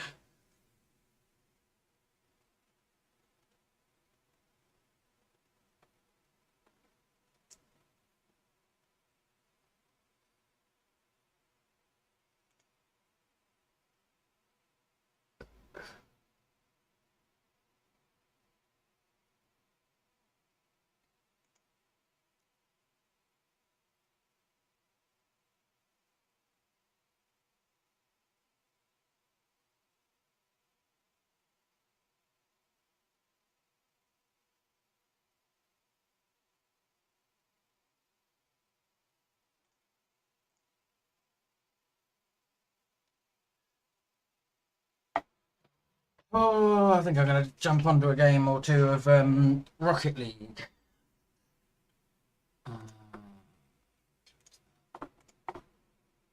So, I won't be able to respond during the game, but when the match is over, I'll alt tab out and make sure to check up the messages. I used to play this a lot, and I've only just sort of, as of a few months ago, got back into playing it. I get really like pumped full of adrenaline playing this, like really bad. Like, I like it though.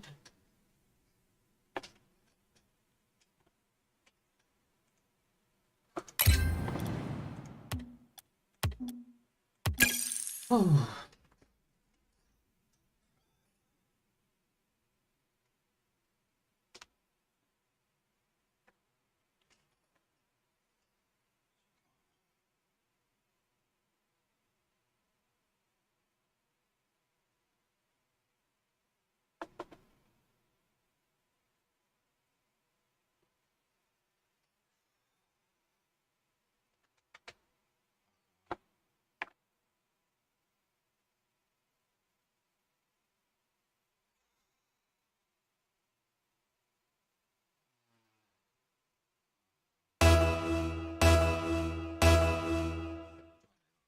Nice.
Yes!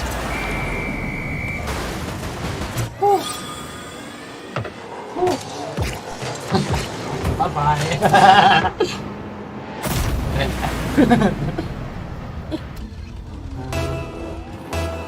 You're mighty.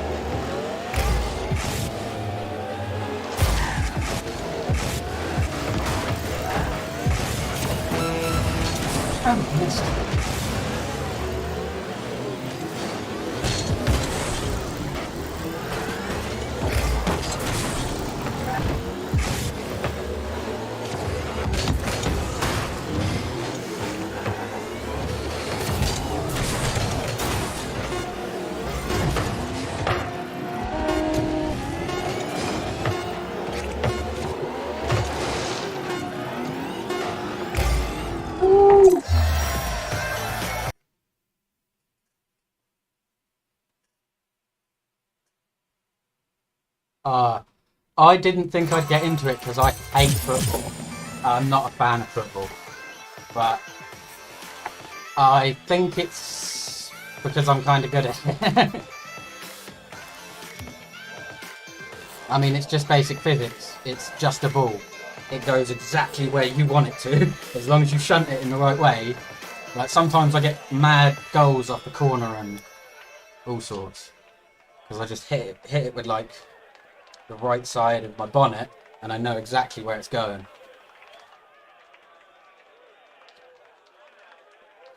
Ooh, stressful though.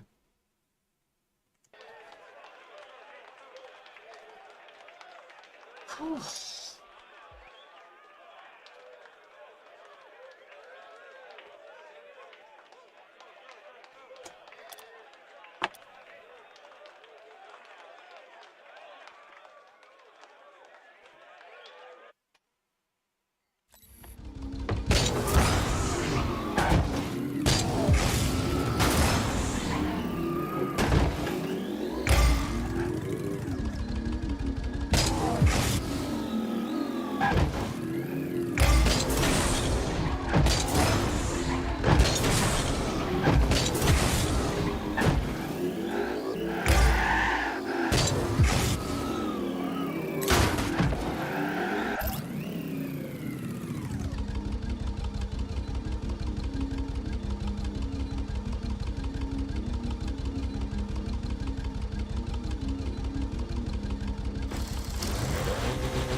I did not expect that. I didn't have my eye on it.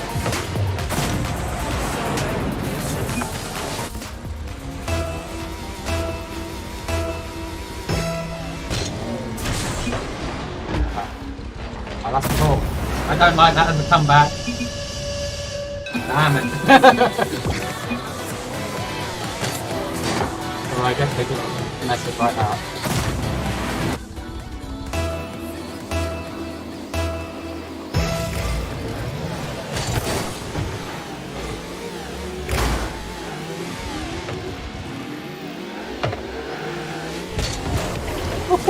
Damn it! You knew he was there. We'll have to try.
Doing alright.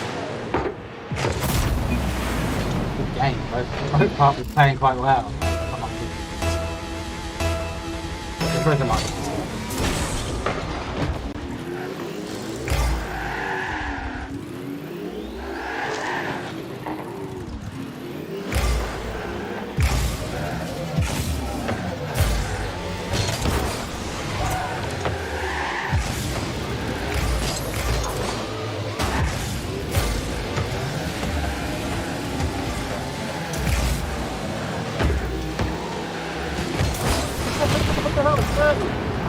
Boiling pot again. Oh.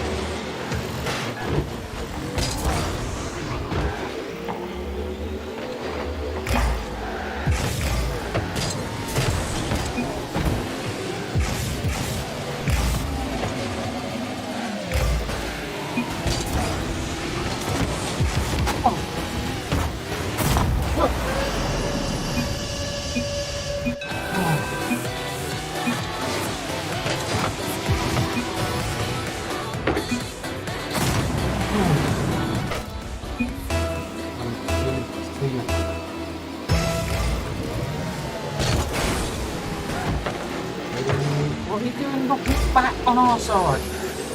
Oh. I wonder if he's left.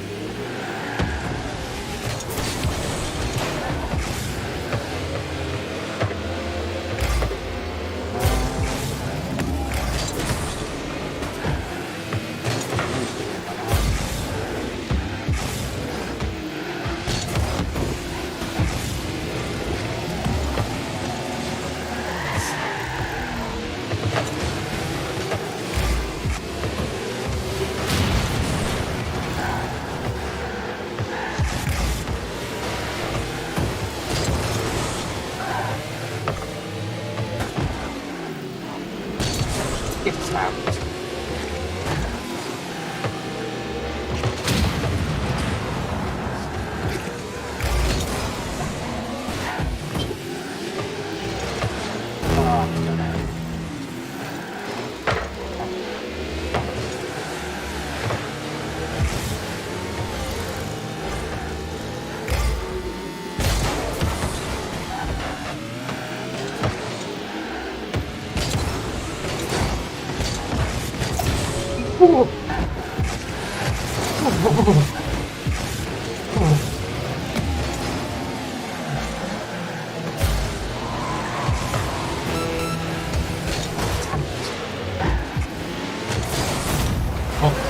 Oh, come on, 26 seconds.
Oh, hectic. Yeah, see, it's good. It's good. I don't mind losing when everyone plays well. But when you get dumped with like two people that have probably never played it before, it's really frustrating.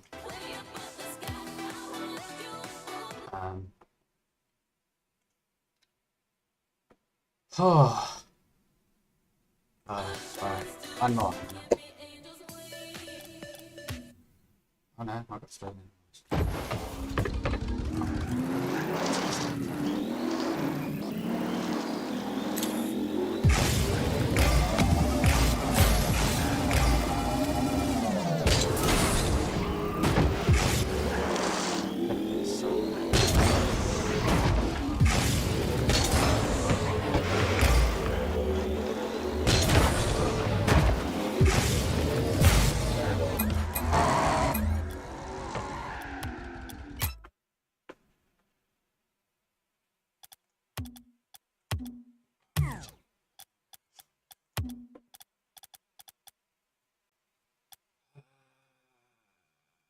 It's the snow.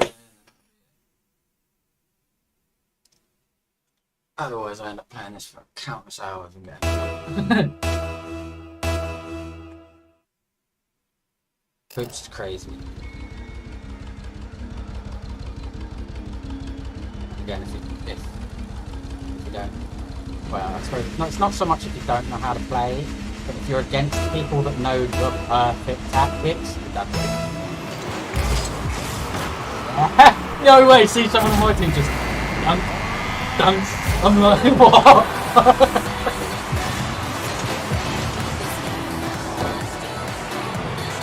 Game barely started, 1 second.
Oh, I thought that was going in. I thought I'd sent it.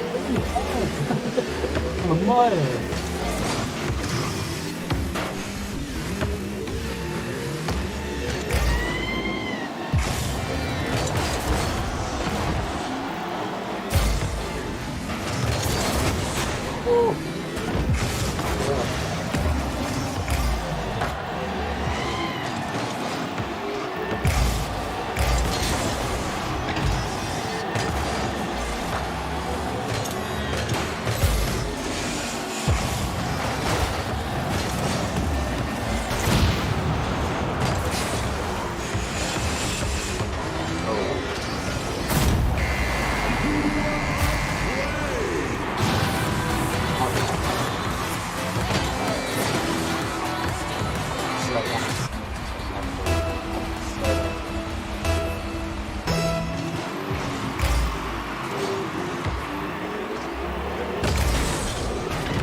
That's why I stopped playing.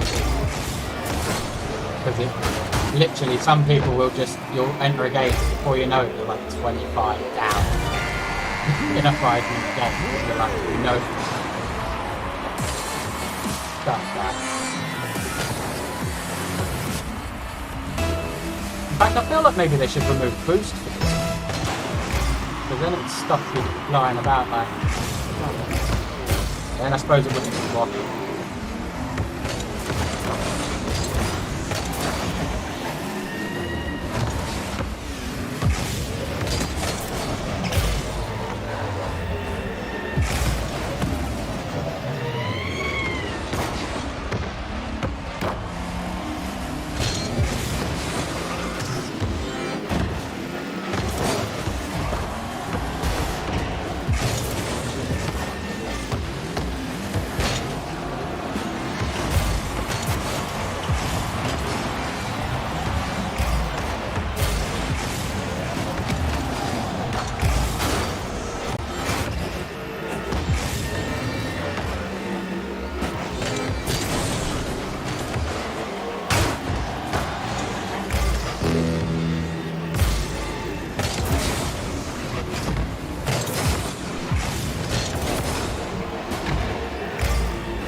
We both just managed to. Oh, I thought we both just managed to get that in. Woo.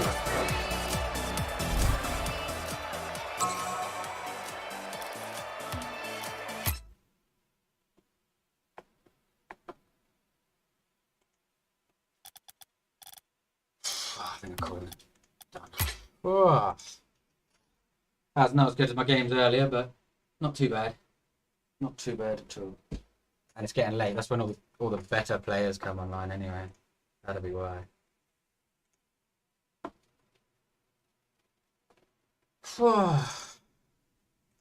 Yeah, I thought it was literally going to come off of both of us and go in, but I didn't have the right angle to see where it was actually going.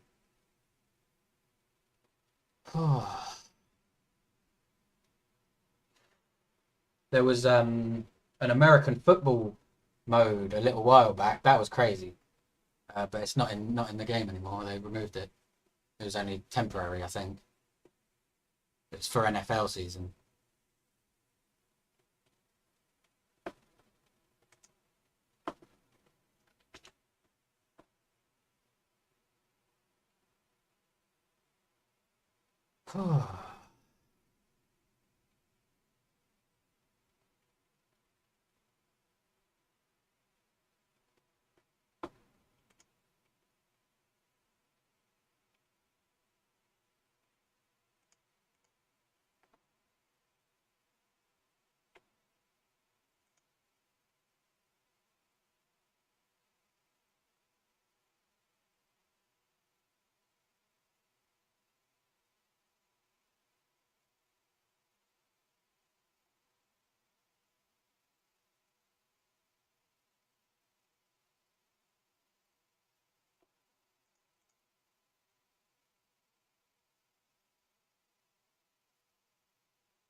E7.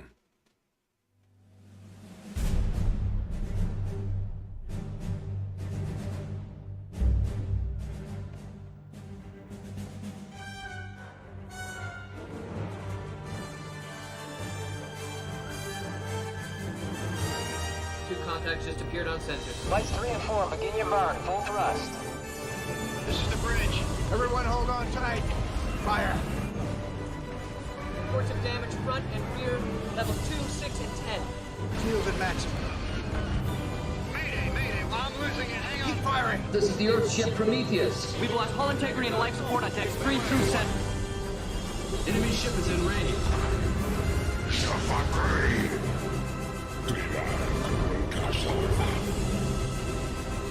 Enemy ship is powering weapons.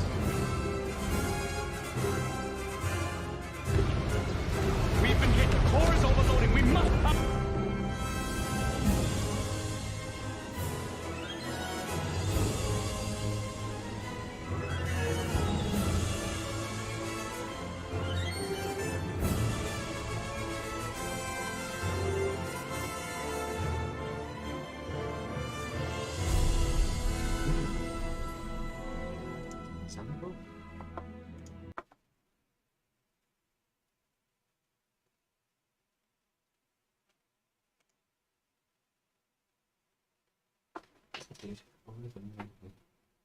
I did. It was on like 8 cartridges, wasn't it?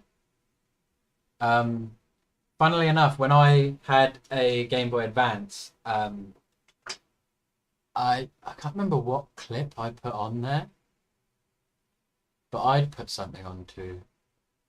I think it was Invaders. I think it was an episode of Invaders Zim. Something like that. When I had a flash card and all that, but I don't have a DVA anymore, unfortunately. Talking about video game cartridges, did you know about the Sega Genesis and what happened between EA and Sega? I saw a YouTube video about it the other day. Quite interesting.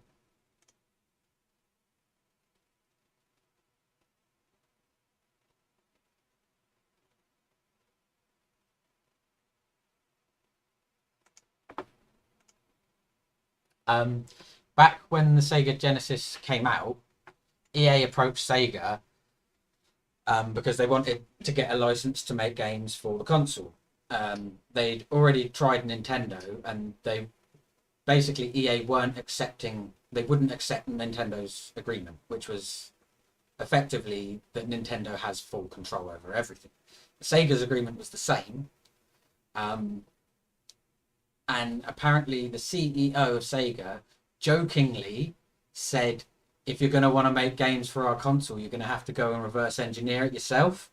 And so he did.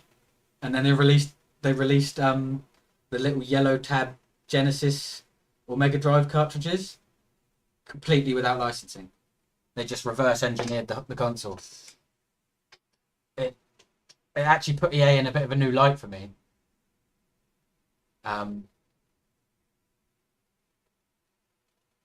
At least old EA, I suppose. Yeah, I was. It's mad. Yeah. While I was watching that video, basically back then they were treating game developers like rock stars. They had full like 2-page spreads in magazines with all of the programmers sat on a couch and things like that. And EA was treating game developers like rock stars back then. Now they treat them like scum.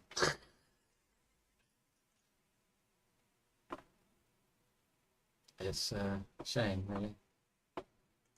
But it's been forced on them by the market, potentially.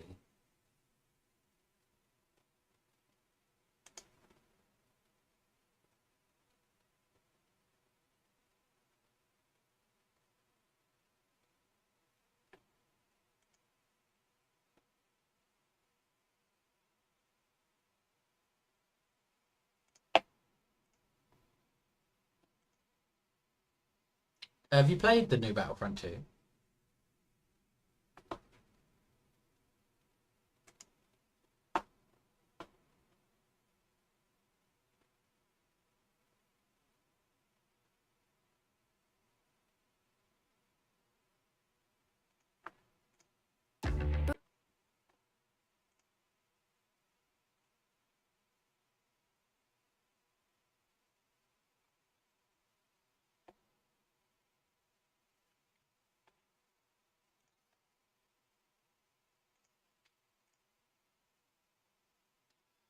I was actually pleasantly surprised, in a way, with the new Battlefront 2.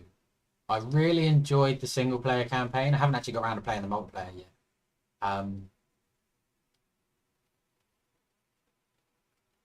But obviously, in many ways, I still didn't like it because it was so attached to the new movies, but I kind of got over that a little bit because it wasn't so bad. And I got it for free, so twice the enjoyment, I suppose.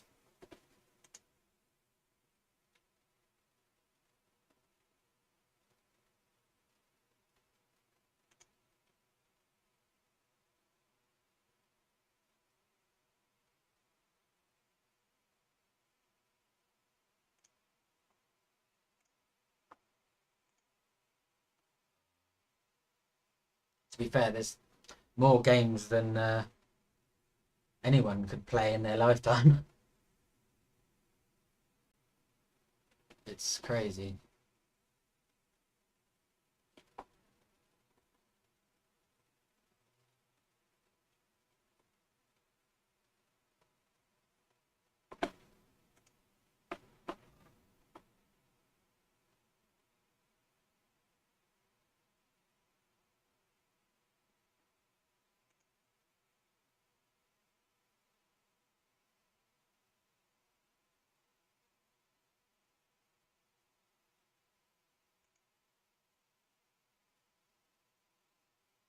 Oh, this as well, like, was incredibly interesting.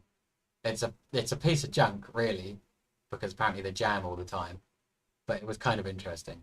The concept, the design.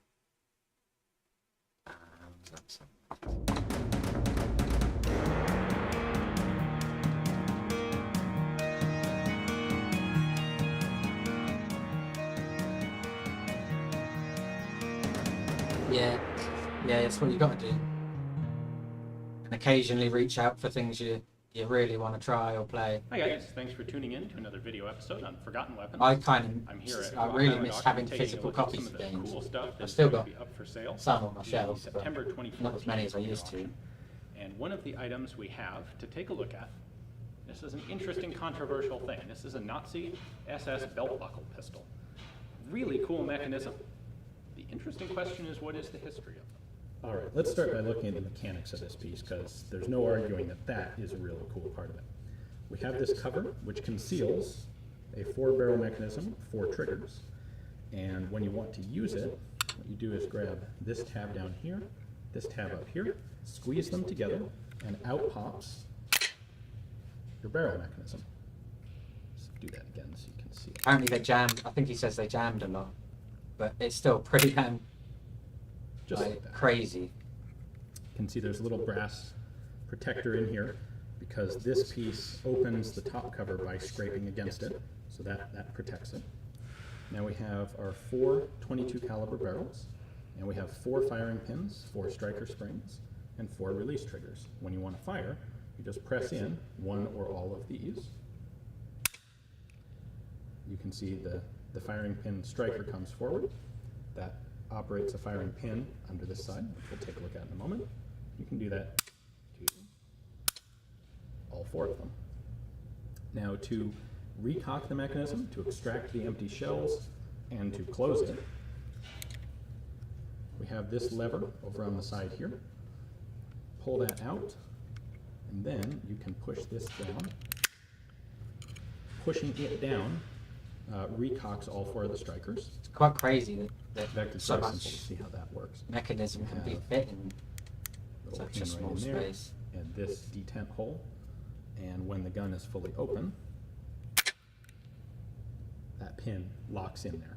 That's important so that when you fire one barrel, you don't jar this component, maybe cause one of the shells to come partially out, or tilt it back partially inwards where you'll miss your target. Now, close it. You can see 4 little firing pins in there. It's rim fire, of course. These barrels are smooth bore. And there is no mechanical extractor. There is a little notch above each chamber so that you can pull the empty cases out. They're very heavy. This whole mechanism is it's very solidly built. It's a lot heavier than you would expect. And it's just cool to do. Now the markings on it, of course, these are common. These markings are shared among several of the belt buckle guns made in this style. BLN 44, pair of SS runes, and then RVFZ, serial number, in this case 1/L. Now what makes this curious, I have not been able to determine what RVFZ is supposed to stand for. There are some theories on BLN, but nothing known for sure. The serial numbers are not just a number, but they also include this letter. For example, number 5 is marked 5/C. This is, of course, 1/L. And then there are serial numbers on all the other major parts, which you'd kind of expect of German manufacture. There's one here, the barrel mechanism, this latch, this side of the strap, these plates on the back, the back plate itself. No worries, man. I probably ought to go to bed soon myself. I'll catch you around, I'm sure. Have a good one. You can see we have a hook in the striker pin there. When I fire, that pin drops in. You can see the screw has gone all the way forward. Now I'm going to pull this out and go to recock the mechanism. First of all, you can see that this plate is going to push the firing pin back, and we can also watch it on the outside, right over here. It's going to come out, and the little hook on the trigger drops in right there. Cat sound. Must be fun to have a toy around that.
Through a few streams myself.